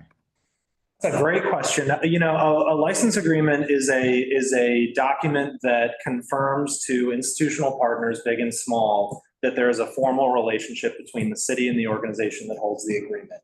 And I think an institution like NYU, I don't want to speak on their behalf, but I think they would view this as a positive development because it's the show of trust from the city and this private and local nonprofit that we have the competency and the initiative to help manage and develop Washington Square Park. And they already do contribute to the Washington Square Park Conservancy, but I hope that it would allow them to consider increasing that contribution because we certainly need it. And I think they have a vested interest in the park being the best version of itself it possibly can. And I think they would agree with me in that statement. So yeah, I think it will positively impact our relationship with NYU and their contribution to the park. Okay, let me just clarify, and please tell me if I'm wrong. If they make a donation to the Parks Department, that doesn't all get earmarked to Washington Square Park. But if they go through are you saying if they go through the Conservancy, it would do? That's correct. That's correct. All right, thanks for the clarification. Now let me open it up. I don't know if he's taking public questions yet. Let me see. Yeah, Are you ready for public questions, or you have other? If you make it to NYU, that's the only reason. Let's just go through. I'll just ask any committee members that are like Ritu. He'll come to you. I just think. I'll get to you. Yeah, we'll get to it. But let me just go through. Frederica, do you have anything, Ritu? Well, I wondered how this affects the level of funding from parks to Washington Square Park. Does it mean they stop giving anything? Does it mean they feel free to reduce you to virtually nothing? How does it affect your overall funding? It's a great question. And the answer is the funding should not change at all. And in fact, one of the commitments that the Parks Department makes to the Conservancy, again, by meeting it on paper, it's at least once a year, but in practice, it's more than a year. We are comparing budgets. We as the Conservancy can keep the Parks Department straight and on track in terms of not dropping the amount of funding they're committing to the park. We as a private nonprofit made up of community members, our board are all folks who live in the neighborhood, will be able to say, okay, you gave this X amount of dollars to Washington Square last year, we better see the same amount this year, if not more. And I think Tricia would say, if she had her druthers, she'd be able to give, every park more funding. But it's always a balance. But when you have a license agreement, you can ensure that the property that you are responsible for the stewardship of, in partnership with the city, is getting its resources from the city. It's a check on the city of New York in that regard. Does that answer the question, Frederica? So does that mean that you will now have a budget number, like this park costs X amount to run every year, which I don't think you have now, right? Correct. Because there are so many resources that are shared Yes. across the district. Will you now have a budget? Absolutely. We will now be able to sit down with the Parks Department. It's a lot of work for me, frankly, to parse things out between what is city funded and what is Conservancy funded. But the Parks Department will be able to come up with a number. Yeah, maybe not down to the cents, but at least to the dollar. So the public will know the public will be able to know how much it costs to run. That would be a Tricia question on the Okay. park All side right, of we're just things. curious. I genuinely don't know the answer to that one. I would hope so. Well, okay, let's, Suzanne, if you can help me, and if there's anyone in the room, let's see if we can break Yes. it up into let's see if we can go, everyone will have a chance to speak, but if we can start with questions specific to what Will just discussed. And then if we want to discuss something else like the performers, updates on the performers, let's do that as a second category. Why don't you just come up to ask your question because of the way things are? Yeah. There's a mic, Have a seat right just use this as the lectern, okay? This will be the lectern. Hope you guys hear me. Yeah, it's right here. Perfect. And will you introduce yourself? Yes. My name is Kanami Sajima. I am an independent artist performing often in Washington Square Park. And I've been joining this community meeting multiple times in the past. And first of all, thank you all so much for discussing all of those important issues. And especially Will, we've been talking for years and you heard from me enough. So, but I will start from the quick question regarding NYU before going to the performers topics. I was just wondering, is there any agreement between like Washington Square Park and NYU to because a lot of NYU students do huge gatherings and, the permit situation we just discussed earlier today, like if it's more than 20 people, technically we need permit. And I was wondering sometimes whenever those huge crowd of NYU students show up, especially when they are trying to use the area in front of the arch, and sometimes they try to kick me out whenever I'm there already. So I was just wondering if there's any official agreement between the parks and NYU or not really. It's a great question. The answer is no. Okay. There are many groups. So, and I don't want to speak too much on behalf of NYU. I Right. represent them. But I work very closely with the NYU Community Engagement Office. And we spend every year, because every year there's 60,000 new students that are coming to the neighborhood, on educating them on the rules and regulations of the park. And really, frankly, even on the distinction that Washington Square Park is a public park and not part of the NYU campus. So there are always, particularly actually in the fall, beginning of the year, there usually is an uptick in large gatherings that don't have permits. And Parks Enforcement goes out and deals with them the same way they would handle education and engagement with any group of people that are gathering in the park. That said, at its best, so a great example was 2 weeks ago, there was for Israeli Independence Day, there was a gathering in the park that was properly permitted through the Hillel House chapter for NYU, for example. And there are many groups at NYU that do get permits, whether it's the Shakespeare Club, the Chess Club, off-campus fraternities and sororities, you name it.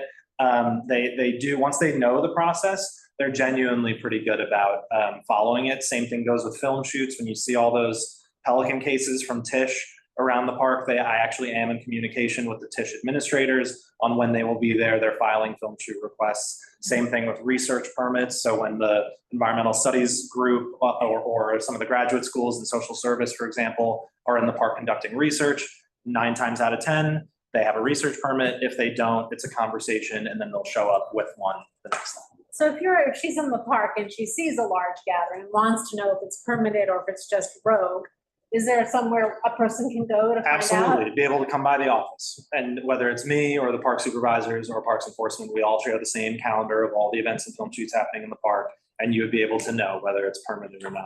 Yeah, I mean, I like what they do. I'm not trying to stop everyone, but it's just a matter of respect. Sometimes I was already there, then why you were trying to, Without a doubt, and let me be clear, they don't have the right to kick you out, if they're gathering. Yeah, okay, that was clear. And I guess I'll save the other topic for the later, right? Because he said Well, I guess the first question, Rich, from here, I'll just see, is there anyone else in the room? Catherine, you want to speak? Why don't you trade places and then we'll. Thank you. Yeah, I don't see any, there's nothing else in the chat or no other hands up. So yeah, just please continue. Rich, you can direct me because I'm not seeing. Doing great, that's great. Yeah, I'll just help out, but you please drive it in the room now. Okay.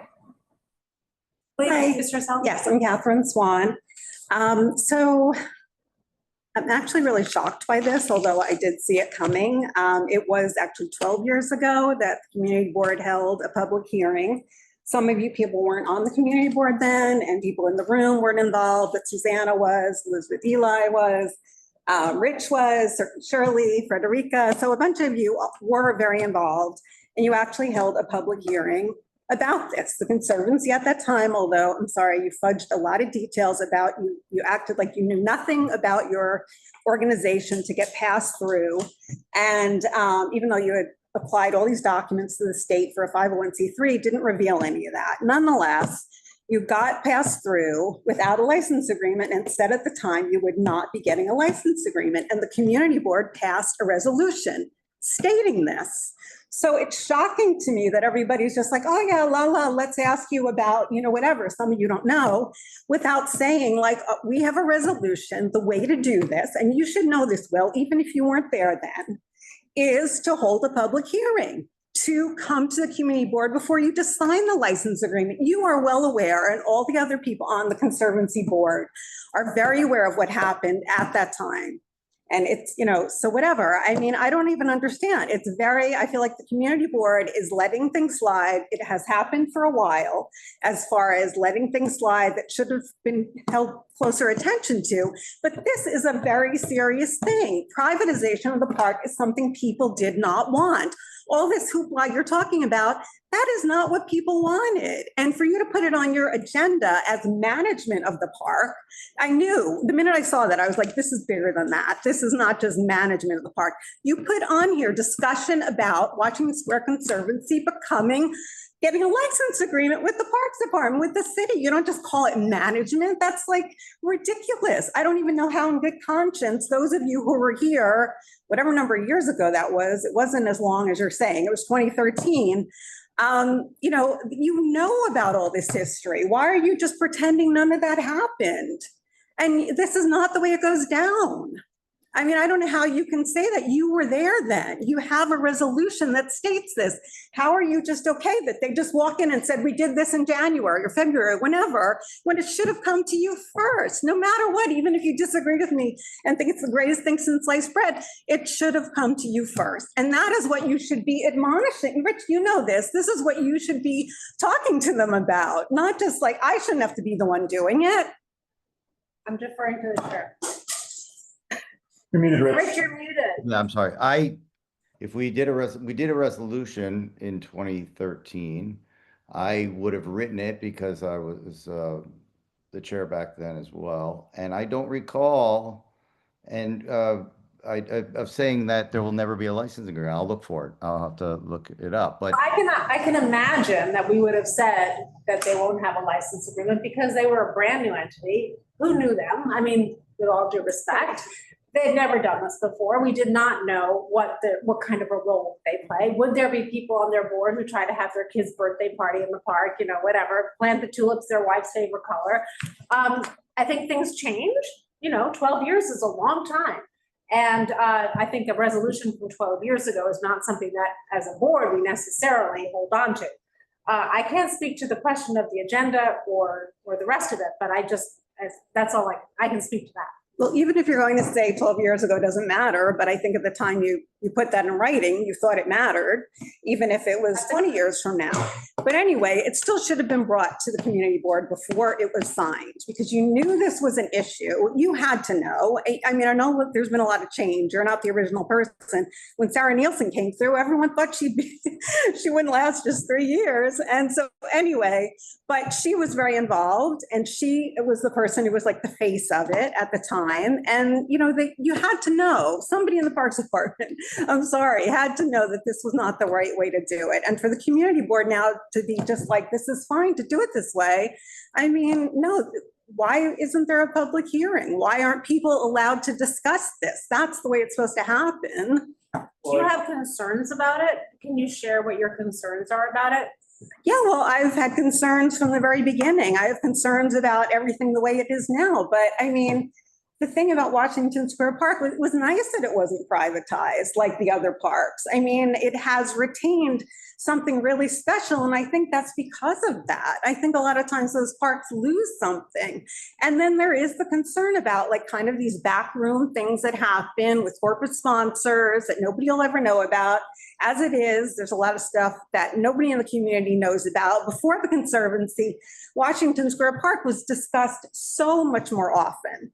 And then once the Conservancy even came into existence, you all stopped talking about the park. So they were able, as much as you did before the Parks Department would come to you and discuss things they were going to do. Once the Conservancy came in, it was like you sort of let them deal with things. I mean, you may not think so, but that is what happens. I wasn't on the board for much before the Conservancy was formed. No, I mean, since that time. You guys come regular. I mean, Washington We Square Park do, is and regular. every single time we've been asked to come, we have always come. But I'm saying before, the Parks Department used to bring other type things to the community board to discuss. Well, look, as Susanna has said, like times change and priorities change. You could say that about anything. Of course you can, but it applies here just like it applies anywhere else.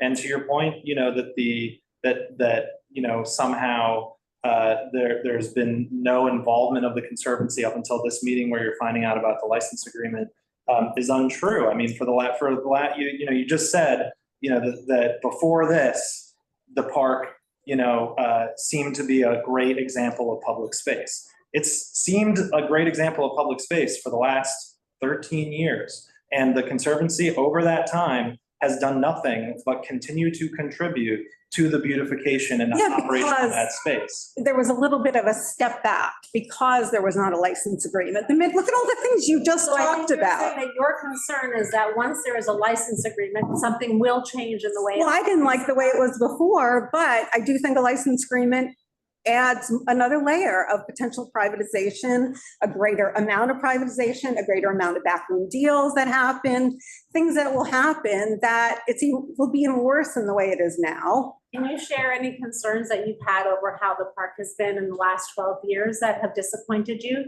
since the Conservancy? I mean, just specific things that bother you about the way the park is run. Well, the thing is, like, it's just an example, but like this thing about being like, oh, we're doing salsa, oh, we're funding that, you know, we're helping out the music festival, all these things. Those things all existed before the Conservancy was in place. All these things, except maybe a few others, existed before, as if the Parks Department couldn't handle those things. Of course, the Parks Department was handling all those things, and then it shifted to the Conservancy handling the events. The Parks Department was totally capable of doing that. I must respectfully disagree. Okay. Because all the Parks Department does, period, is issues a special event permit, but the onus for any special event applicant, all of the costs, all of the logistics are totally on them. And if you see something that you love, you want to support it. And the Conservancy in multiple instances has approached those producers and they have willingly agreed to partner with the Conservancy because they want to bring their program to the park rather than once a season, once a week or once a month. It wasn't. Those are regular events, the yoga, the salsa. I know this. I wrote about it on my blog. I know this. And I manage the park. Okay. So you've only been here a few years. I think it'll be 5 years in November. Okay, well, I'm saying I started in 2008, so I know what happened as of then, okay? What happens Excuse me, could I just interject here? I have been listening to you, Catherine, speak in the same tone of voice about the park since the first time that I heard you, which is over 12 years ago. And I feel that that the way you talk about it, you just have failed to evolve in your thinking. Speaking as a member of the Parks Committee, I don't really want to be managing the park. I want the park to be managed. And one by one, I feel that over the years, the Conservancy has knocked down all the obstacles and all the concerns that we have when we first heard about it. And they've done an excellent job. I feel that they really have not gotten the benefit of our approval enough. So yes, maybe you have a point that this should have been brought to us before. But I don't think of it as a backroom deal because ultimately I feel that it ensures the future of the park in a way that not having a licensing agreement would not. And at one of our last meetings, we were having a discussion precisely about licensing agreements and about the advantages of licensing agreements. And we were talking about it with Jefferson Market Garden. So to see one of these licensing agreements, I think Trish said there was maybe 6 in the city. I feel that. Wait, speak up. I'm so sorry. Oh my God, don't panic. Do you want to sit here ahead of the table? It doesn't matter. Well, I just wanted to address what Frederica just said is that I do take a little bit of offense at that as one of the. I don't blame you, but I take offense at the fact that you talk about the park in the same tone of voice for more than a decade. Okay, Frederica, could you just let me finish? I am probably one of the only members of the public who has come to as many meetings about Washington Square Park, like times 100, times whatever, as anybody else. So I really think you shouldn't you shouldn't criticize someone from the public, even if you don't like the way I speak. I'm showing up and you need more people to show up. And I wish more people were here speaking out for the park. But again, the agenda was vague. Nobody knew what this was about. Management of Washington Square Park is not saying we're putting a license agreement with the Conservancy. And I had just explained to the room, basically that when the community board agreed to let the Conservancy become an entity, they passed a resolution saying Conservancy would not have a license agreement and a lot of other things. People are saying, well, that was long time ago. No matter what, there was a public hearing discussing all this. So at the least, there should have been a public hearing bringing this to the public as a thing that's happening. You don't just say like, oh, months ago, we signed a license agreement, especially knowing the history. And now you weren't there. I understand that. But I mean, I honestly can't understand that would be the way something like this would be handled, especially given the history. And it doesn't matter if it's a million years ago, it still would have been the right way to handle something. Can you clarify, did you guys already sign the licensing agreement? And then is this actually to privatize? Just so I'm understanding. So we have signed the agreement, We have signed it, but the agreement does not privatize one iota of Washington Square Park. It is in fact the very first line of the agreement is that the Washington Square Park is still the property of the New York City Parks Department. All a license agreement does is it formalizes a partnership. It is not a transfer of property or of rights wholly to any other organization. It is outlining a partnership. There's different meanings of privacy. I just wanted to. Reference to Rich. Sure, of course. Thank you for making your points. I think other people may want to Yeah, make of course. comments. There are And we different have ways. Tricia Yeah, here, so we might that's fine. ask her that question. Okay, but but- privatization has different meanings. That's just what I wanted to say. So the question is it privatizing the park? What explain to us in sort of in general over license agreements in the city? Hi, everybody. And have no more tuning. No, it's okay. I'm so sorry. This is my third meeting back to back, and I just really apologize for being late. Although I was listening along the way, I just couldn't say anything because I was running over and I didn't want to for my connection. Anyways, sorry. I'm Tricia Shimamura. I'm the Manhattan Borough Commissioner for the Parks Department. It's good to see you all. I was here last month. I'll probably be here next month too. I'm expecting to put my bed right next to May. No, I respectfully, this is not a question about privatization. This is, and I will just say, Manhattan has just around 400 parks in our borough. It feels like this happens a lot, but it actually, I think I was counting on my way here, there's 6. agreements in the kind of in like the big ones in terms of like what you think about. And this is you're right, to Catherine, I haven't been here. I'm still getting my sea legs underneath me, so to speak. And this is the first one that I've kind of seen happen. And in fact, those conversations kind of certainly like predate me. I hear the piece around having some sort of community input piece to this. It's something that is not part of the process right now, to my knowledge, but maybe it should be. And we can certainly look into that, although I don't think that I have any big kind of agreements like this on the horizon. I will certainly take that back. I think it's a really point well taken. In terms of privatization, no. In fact, a lot of the stuff that we talk about is making sure that the park is open. All of our parks are open to everyone. Everybody who's going to follow our rules, keep everybody safe. All of our parks are open to everybody. I missed a lot of what you talked about, so I apologize. So maybe I'll stop right there. But maybe I think I see 20 people who have listed questions, maybe, or something like that on that screen. So maybe I'll just stop there. But I'm here, and I apologize for being late, and I'll stay as long as as anybody wants me to stay to answer questions. It's fine that you're late. It's fine. You have a busy day. We can be talking without you. It's really nice of you to come, frankly. I'm gonna just, our chair is online, so hey, Rich. I'm gonna work for. What time is it where you are? 1:11. But, 8:11. Trick question. I would go. I want to go back. I mean, I don't know if you can put up there. There was a resolution written where the community board in June 20th of 2013 supported the passing of it. I have to read through this. It's online. We can share the link. You actually put it up on your blog, Catherine. I don't know where it is on there that it says there's not going to be a light. Yeah. Okay. Yeah. No, I'll look. I'll make sure that. It's item number 2, by the way. Yeah. Okay. Well, we'll look through, but I go back to, I have a particular sort of perspective now on this, which is, the city is,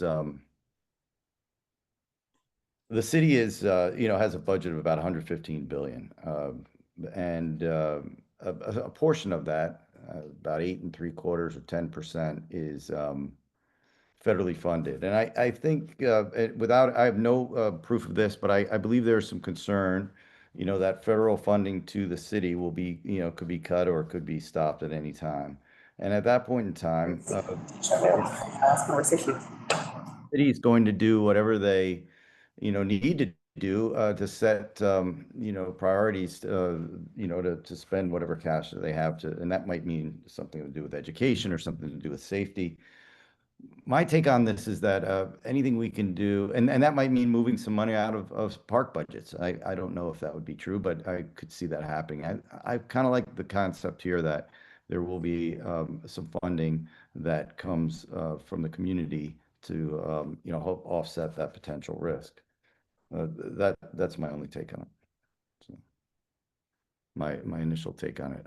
I like the I like the support being of the park, which again, I know you have those at hand, Will. You have these a lot of stats I know that you present of just how much money has been contributed over the years. I think it has. Yeah, I mean, the Conservancy to date has raised $11.5 million for the park. And so, don't quote me on the exact dollar value of the last capital renovation, but I think it was somewhere in the ballpark of 30 to 35 million. So incorrect. No. Yeah, thank you. But, over 10 years to contribute 1/3 of the cost of the last renovation is no small feat. And the majority, like any good nonprofit, of what we raise goes to our program services, which again are funding city staff positions at the park that, by the way, fund the lines that keep the restrooms open until 9 p.m. from Memorial Day to Labor Day. It's Miss Debbie, who's at the playground 5 days a week. It's the horticulture lines that keep the park looking as green and full of flowers as it does.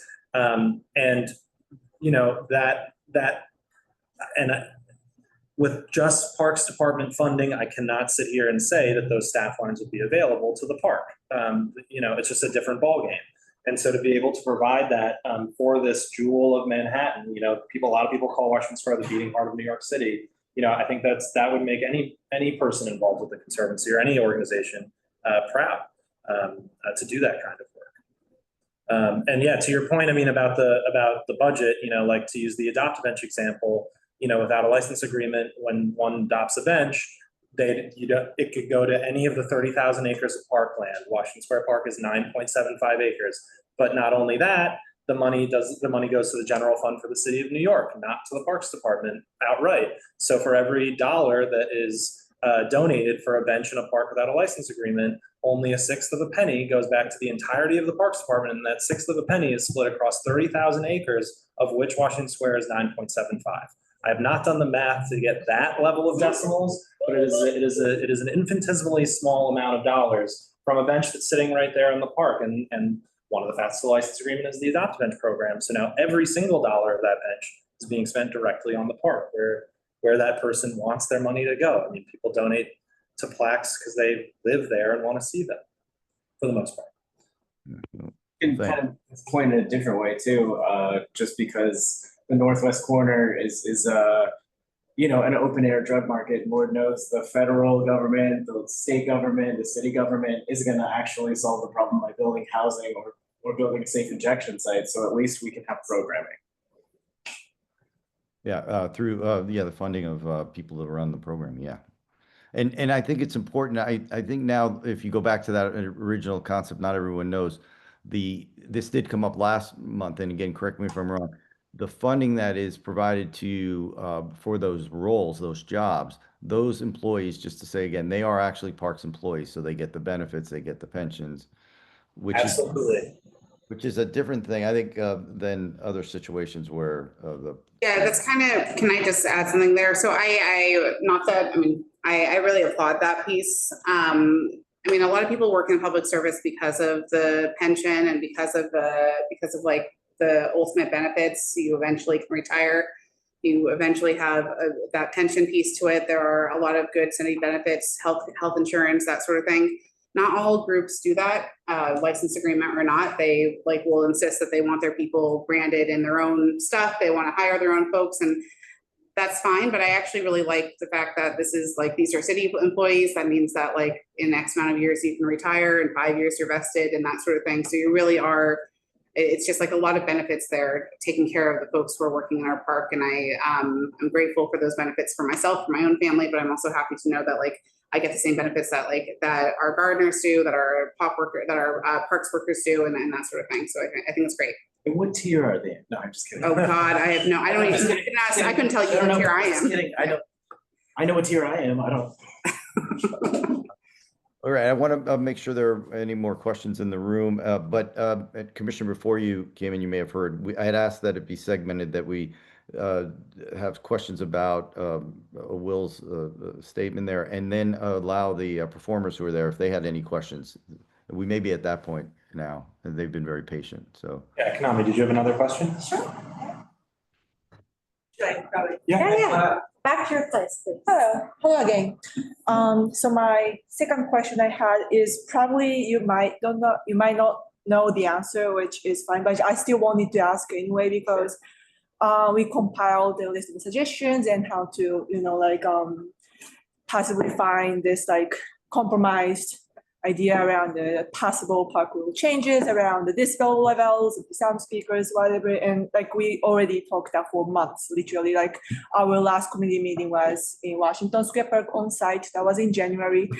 And I know that you are still waiting for, other people's responses and still under reviews and all of that. But my concern is the upcoming summertime because, we know that that's going to be more crowded. And then I do understand completely that enforcement is going to be usually increased, right? Because more activities, more conflicts, and that's the pattern we've been observing, which I understand. I also want a safe park environment as well. So I'm not saying that we should make the enforcement zero. That's not what I'm asking. But my question is before that season officially comes, which is very close, right around the corner, I just wanted to know what's really preventing us from going forward. It's like, it's a difficult response from either Parks Department or somebody else, because I had a brief moment to speak with the councilwoman, actually, Carolina Rivera. I work in this organization called Dance Parade NYU, and there was a press conference in front of the city hall, and she was there attending. So I had a brief moment talking with her, and she is aware of the issue, which I appreciate about. And she kind of said that, like, yeah, Park is not really wanting to change anything, which I understand, like we need to go through a lot of like long process, whatever, like that's time consuming, energy consuming. But like, is there any way for me, for example, to like talk to anyone from Parks Department if they are the people who are trying to, try not to make it happen? And I do understand that like they have their perspective. So like, I'm not here to like yell at anyone, but like, I just still want to explain why I came up with all those like suggestions I compiled. And yeah, so you might not know the answer, but I still wanted to ask. So let me just tell you. Share a little bit backstory on this too. Yeah, because actually, Susanna, you were there actually at the, you were at the meeting. So Konami and a group of advocates for the arts have very helpfully provided a whole list of suggestions for rules changes around performances in Washington Square Park. I just want to say it's not gone nowhere, and I know it feels like that because but I told you too from the very beginning, it's Parks is like all agencies are just really slow moving ships when it comes to this sort of stuff. And I can't tell you that your biggest advocate is this person. Every single, I have a meeting with him every 2 weeks. Every single 2 weeks, he's like, where is it? Where is it? Where is it? So I have to tell you, he's really pushing it forward. It is a slow moving ship, and unfortunately at this moment it's just I had last month I came here, I had a different boss. This month I have a new boss. We have just in like that month, and those kind of shifts and transitions are just kind of just add a little bit more chaos into the mix. It's not a complete excuse, but it's the truth of it, and I'm so sorry that it's taken so long to kind of keep this going. I actually think, although you're right, I mean, the park is going to be more full than ever. In terms of our, at least PEP, I can't speak for PD, but PEP is actually more spread out during this time because you have to have requirements for our pools, and we have the most pools. And so most of our PEP actually go to our pools over the summertime. That's not to say that they don't, that at least the PEP are going to not be there, but it just kind of becomes this kind of chaos. And this is only my like kind of summer and a half. I joined right at the kind of summer end last year. So it is still moving. I really want to see this meeting scheduled as a follow-up meeting as much as we can. We're trying to move it ahead. Just still, please check in with us. It is going. It just takes a lot of time. And unfortunately, just with some of these transitions, I'm not just losing we didn't just say goodbye to our commissioner. We are also just seeing kind of like organizationally different chiefs of staff, different schedulers, different like kind of orders of so it just takes a little bit of time, and it's all generally in honestly I'm grateful that the person who's now in that role is somebody who's been with Parks for 40 years, so she knows it, but it does mean that she's kind of doing a lot of unloading too. So I haven't even had my one-on-one with her. It's tomorrow, so I'm really looking forward to kind of trying to catch up there too. I promise you it's not going away. And Will has it. Like truly, I can't not see Will without him saying when is this meeting happening. So he really is trying to push us forward. It's just that we're really slow moving ship. So has there been any change in policy or enforcement against performers? No, there has not. But part of I want to add two things to what everything Tricia just said, which is the first of which is when it comes to the upcoming summer. We actually just talked about it in the context of another question. Through the way the rules are currently written, that where you set up in the Arch Plaza is totally fine. When you are moved from that location, it is usually because of a permitted event or a film shoot. We just discussed earlier that for this season, if you are worried about it, or if somebody comes up to you and says you need to move, just come to the office and you can ask me or the supervisors or the PEP officers. They all have the calendar, and if they say there's no permanent activity there, then you shouldn't have to move. That's great. I agree, and you should. Do you have his number? You have my number. Okay. I know you. Because you should, because really and truly, when it comes to this, like, I don't want you to feel like you're left out there and just like waiting for something bad to happen. I want you to be able to have multiple points of contact. It's, so really and So she truly. could go to the office and find out that there isn't a permanent event, and someone might maybe assist her in reclaiming her space. Yeah. I know all you fine people came to us last year, and I remember that conversation very well. Is it fair to say that your list of suggestions is around the same idea of more consistent and understood enforcement or And setting a clear standard about, for performers side, because, Right. like, there are different rules for the vendors and performers, like setting the decibel levels and the time frame from like, what time to what time, and that makes it even clear what is allowed and what is not. But right now, in my opinion, it's very unclear. So yeah, that's my solution. Yeah, and then, well, and the second point, I think, goes to your question of whether there's policy change. What we don't want to do is we don't want to schedule a meeting when we don't have a real update for you. So one of the reasons like why I keep on asking and why Tricia keeps on pushing on her end, which she's doing an incredible job of too, what you're asking for goes well beyond just Washington Square Park. You're asking for rules changes to the entirety of the NYC Parks rules and regulations. And because many people are watching, I am also, of course, wanting to hear from the public as well after or the reviewing or whatever, Well, rules change would require it, right? Yes, Yeah, I know that. And so we don't want, but we want to actually, you've taken the time to organize and to submit a real document that we can actually take and send off to study feasibility. And when we get those results back, we're really looking forward to meeting. Moving around. Is that a document we can have access to? Sure. Yeah. Konami ask, I thought I shared, but I can share it. Yeah. Thank you.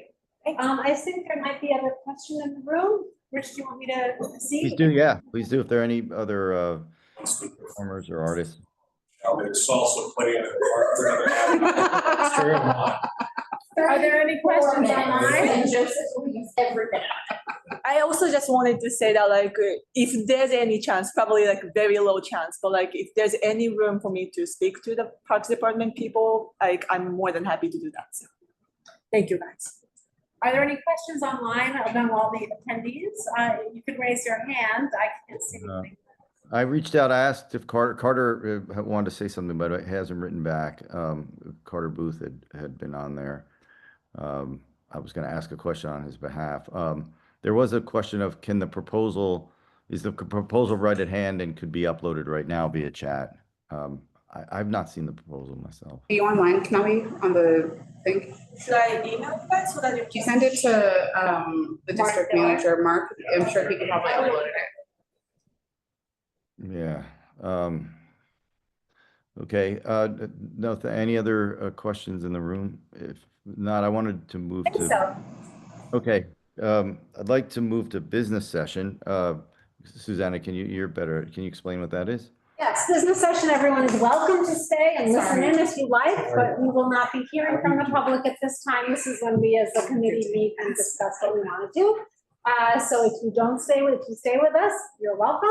If you don't stay with us, thank you so much for having taken time of your evening to be with us. Thank you. And thank you to Will, and thank you to Commissioner. Yeah. Thank you all. There was one thing I forgot to announce to the team, but maybe Tricia, you can just tell. There was a new commissioner Yes. Right, there's a new commissioner. Her name is Iris. Business session, Yeah, sorry. So we have a new commissioner. Her name is Iris Rodriguez Rosa. She was our first deputy commissioner, so she was the person who I directly reported to. She is now our commissioner. Yeah. Iris has been in the Parks Department this next month for 40 years. Wow. She has been everything. She started out as I think like your entry-level park worker. She worked in recreation. She worked in almost every borough, but she started and primarily focused on Manhattan before she went over to the Bronx, where she was the Bronx Borough Commissioner for a long time. She is the first Puerto Rican Latina ever appointed and ever to sit in that seat. And she is one of the most decent human beings I've ever met. Oh, She's a very, great. very, very kind person. She's really big on community. Her original title before she was first deputy commissioner was actually like the chair of the like director of community boards. She used to have like which was a thing in the Parks Department many years ago. So she's she's really great. She's, albeit probably a little, not overwhelmed, but she's just taking in a lot of stuff right now. And there's a lot of things coming at her, but she's really lovely and really believes in community boards. She's a great lady. I'm really happy. Yeah. We call it drinking from a fire hose in the Parks Department. Drinking Sure. from a spigot. Sure. Fountain. Yeah, broken fountain or something like that. Yeah, sure. Okay, thanks. Now we're in business. Now we're in business session. Yeah, so in business session, what I want to do, I wanted Want to to, give people some time to just leave Yeah. if they're not staying. And I think my friend's daughter is their intern. Yeah, that one? Right here? Oh, you're That one? Hi, I'm the friend of your mom. I know, I was told this. Oh, And Rich, hi. but so. hey, This is Pam Frederick's daughter. oh, wow, hi. And our intern. Yeah. And our intern for the summertime. You're gonna come I'm down to actually watch, gonna go right? back because my mom's having a party tonight and she wants me to be there. I'm sorry. Okay, don't tell No, her. no, I'm not late at all. I think it started at 8. We gotta go, right? Where's my? I'm okay Sorry, missing some of the parent talking. Yeah, no, Pam's a great member of the community, and she, I know, I'm gonna say, I've just barely got here. Oh, I do I would want- rather not move again. You don't have to. her mom, Pam, just for those who don't know Pam, and if you have a chance, you should try to meet her, but she's she's obviously been on the community board downtown, and she's very active, but she's been on the board of the Hudson River Park Trust as a, 150 years. She did not get the job, but Lane did not get the job for that reason. Lane is an avid and very brilliant student who like focuses on Oh, the parks. mountains? yeah, I didn't. I didn't go to mountain school. I went to a different version of the mountain Got school. it. I went to Chewonki. So I was on Cool. the main Yeah, course no, first Chewonki. semester instead of being in Vermont. Cool. My brother did this. Very cool. Anyway, Kelly. bye guys. Bye. Bye. Hey. All right, so business session, sorry, Yeah, now so- business session. So, yeah, I mean, I wanted to just see if there are any comments on this, but I also wanted to announce something, get you thinking about it for next week. We, there is, Valerie has asked us as the new chair, and I really applaud this. She has asked us to do a little bit more proactive planning, if we can, as committees, around the meetings we want to have in the future. And I don't talk too much about it. I usually, it's actually sometimes very difficult to choreograph it. We want to discuss a topic, but the experts might not be available at that time, or parks will come to us sometimes at the last minute and say, hey, we discuss something at a meeting that's upcoming. We're trying to be a little bit, and it gets to be a scramble, and I don't think we always use the meetings perfectly well. So I support and I applaud Valerie's pressure to do it. But it's one thing about it is probably the most extreme aspect of it is every year come September for the newer members, we have this district needs assessment where all the committees, if you guys haven't been through it, I guess everybody in the room has been, but the truth is it's a bit of a scramble, I think, for committee chairs. I know I feel it to get that topic discussed and to get us to really have a thoughtful consideration. And so what we end up doing, quite honestly, and Commissioner, please don't hear this part. We basically copy last year's, right? And we take out those where the city has or the Parks Department has done something that we asked for, which is great. But then we often just go back to the list and we don't really think about it in a creative way. So we're going to try to be more proactive this time around, and hopefully create a habit that's a little makes for a more thoughtful contribution. And then perhaps the city will respond in a more thoughtful way than Yeah.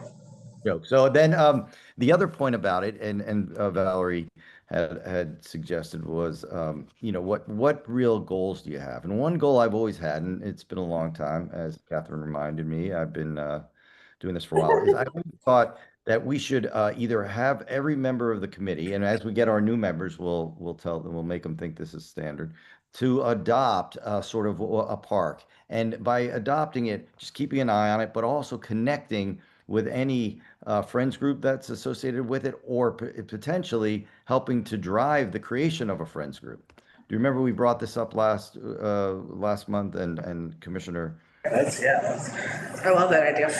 Not Vital, not on October speak. she suggested using Vital Parks as the tool to, you know, find out which parks could really use some help. And so what I wanted to just announce today, as we've thought a little bit more about it, I want everyone to think about a park or two or an area or an open space near them that they feel some affinity towards, that they can, you know, take on and help plan out meetings to introduce the people who love that park and may, you know, manage that park as we go forward. So as you walk around the city in your daily lives, about a space that you think you'd like to, you know, take, you know, just to kind of take, I shouldn't say responsibility, just to kind of oversee.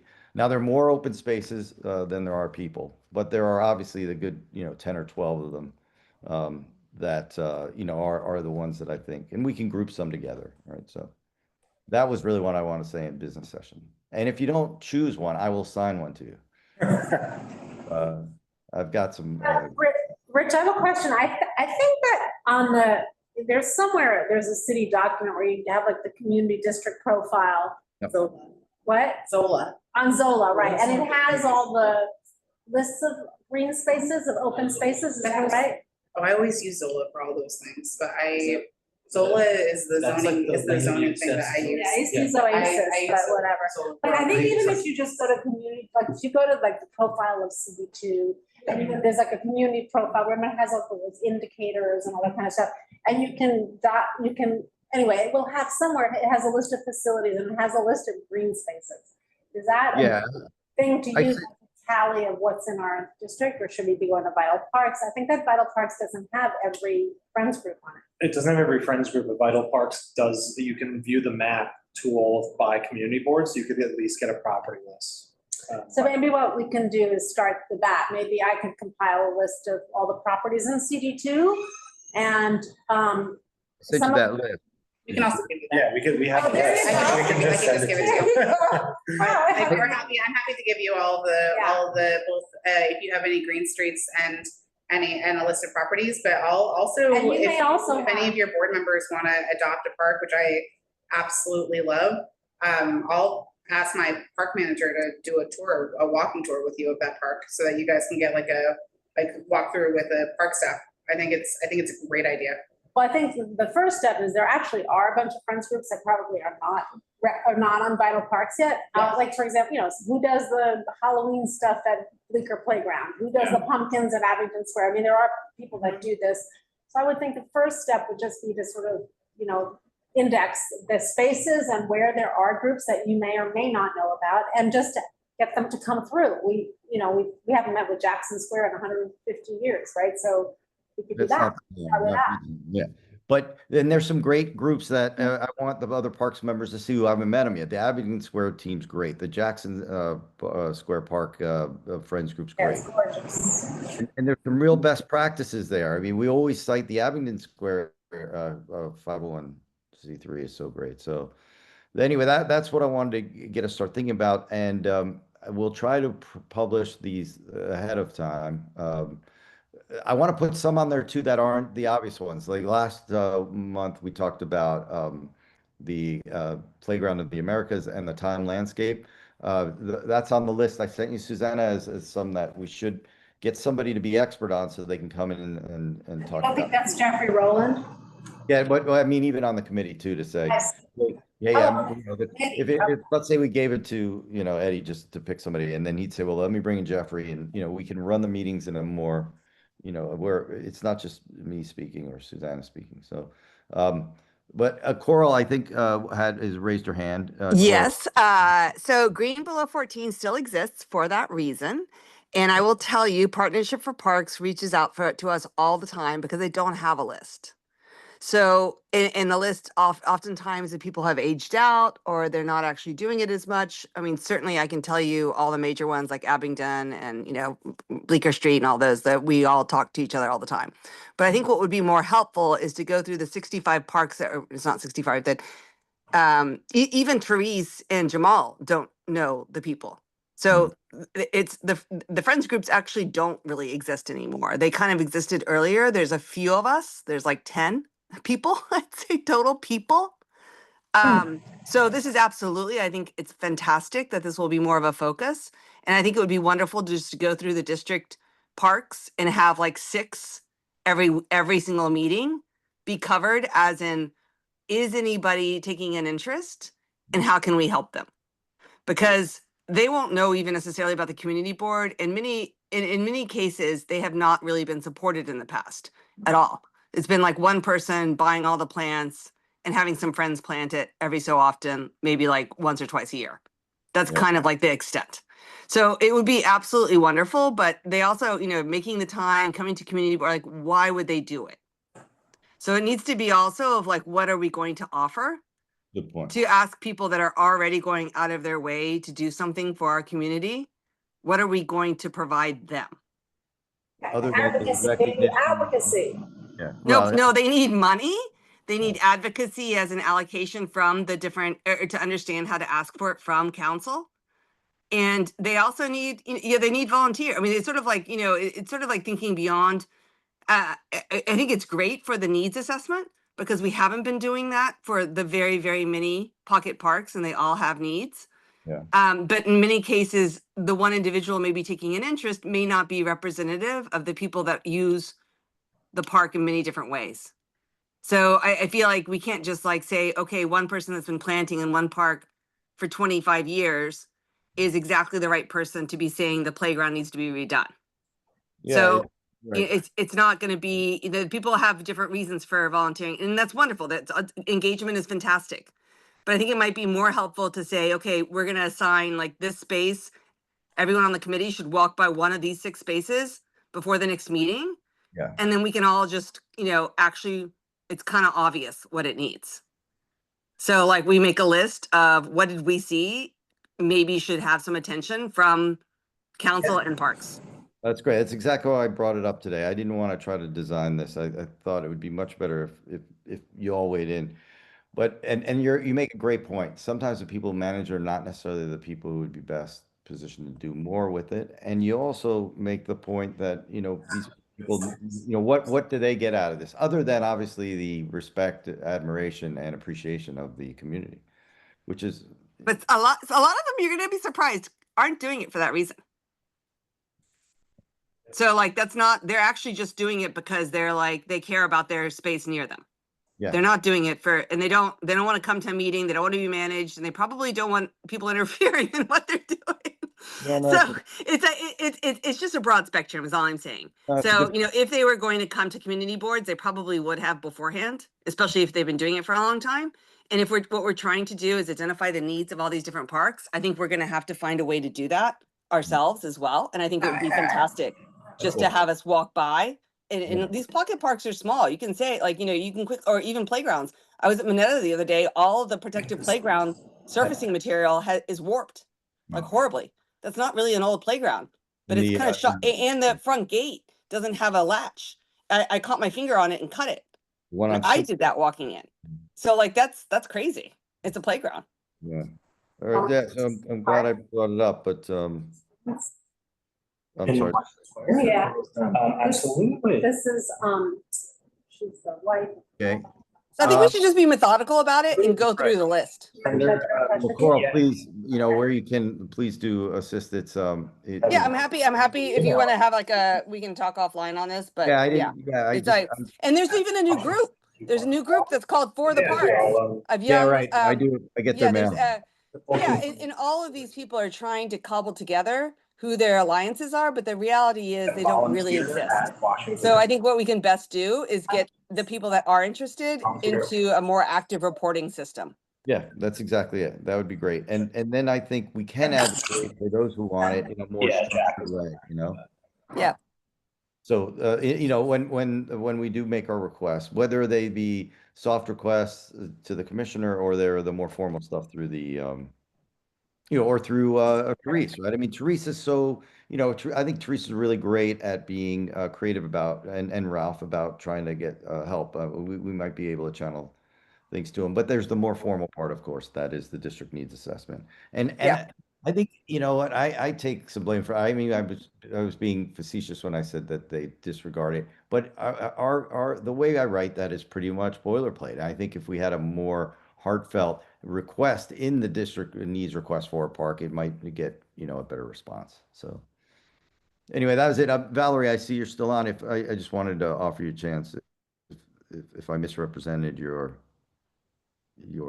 request to us. No, that was great. That was great. And I really, getting this weird line, I really appreciate your thoughtful consideration of the request and response back. And I think it's great to have this kind of really forward-looking vision for where the committee's going, and then also with an opportunity to have all the different ad hoc parts that go. So I'm really glad that you shared it with the committee tonight. And thanks for your kind words.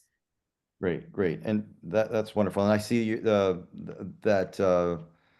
it's already helped. I mean, I think we're gonna have a full July meeting agenda already. And so it's also, I've been able to put my requests in earlier, and Commissioner's been helpful in getting this done. I know we're gonna see at least two things. We're gonna get an update on Dapolito and 388 in July, and we are going to get the Steve reached out, asked if we'd like to see the designs for the return of the park at Canal Street. Remember the Grand Canal, the basketball court that was taken over?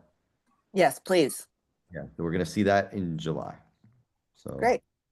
Thanks, everyone. That was it. Thanks for those. Yeah. I haven't had any chance to read through the suggestions that Konami sent through, but we might want to consider in July or August offering something in support of it if we feel like it is due. Yeah, I'm sorry. I saw that came through. I haven't looked at it yet, but let's do that, and I'll touch. We should all read that. Please do it. And let's see what we can do. And Will, thanks for coming, and Commissioner, thanks for coming as always. Of course. Great sale. You guys. Thank you for coming. Thank you so much for coming. Can't believe you're shopping all around town, stressed out. Oh, today's been the day. Are we close? Thanks, guys. Yeah. Okay, bye-bye. Can you end the meeting? Yeah, I went No, you went, Eddie? I'm not even joking. I went from hybrid, Oh, the map. Teddy Roosevelt, I got it. Lottery I got to it. here. Sorry. Back. Bye, everyone.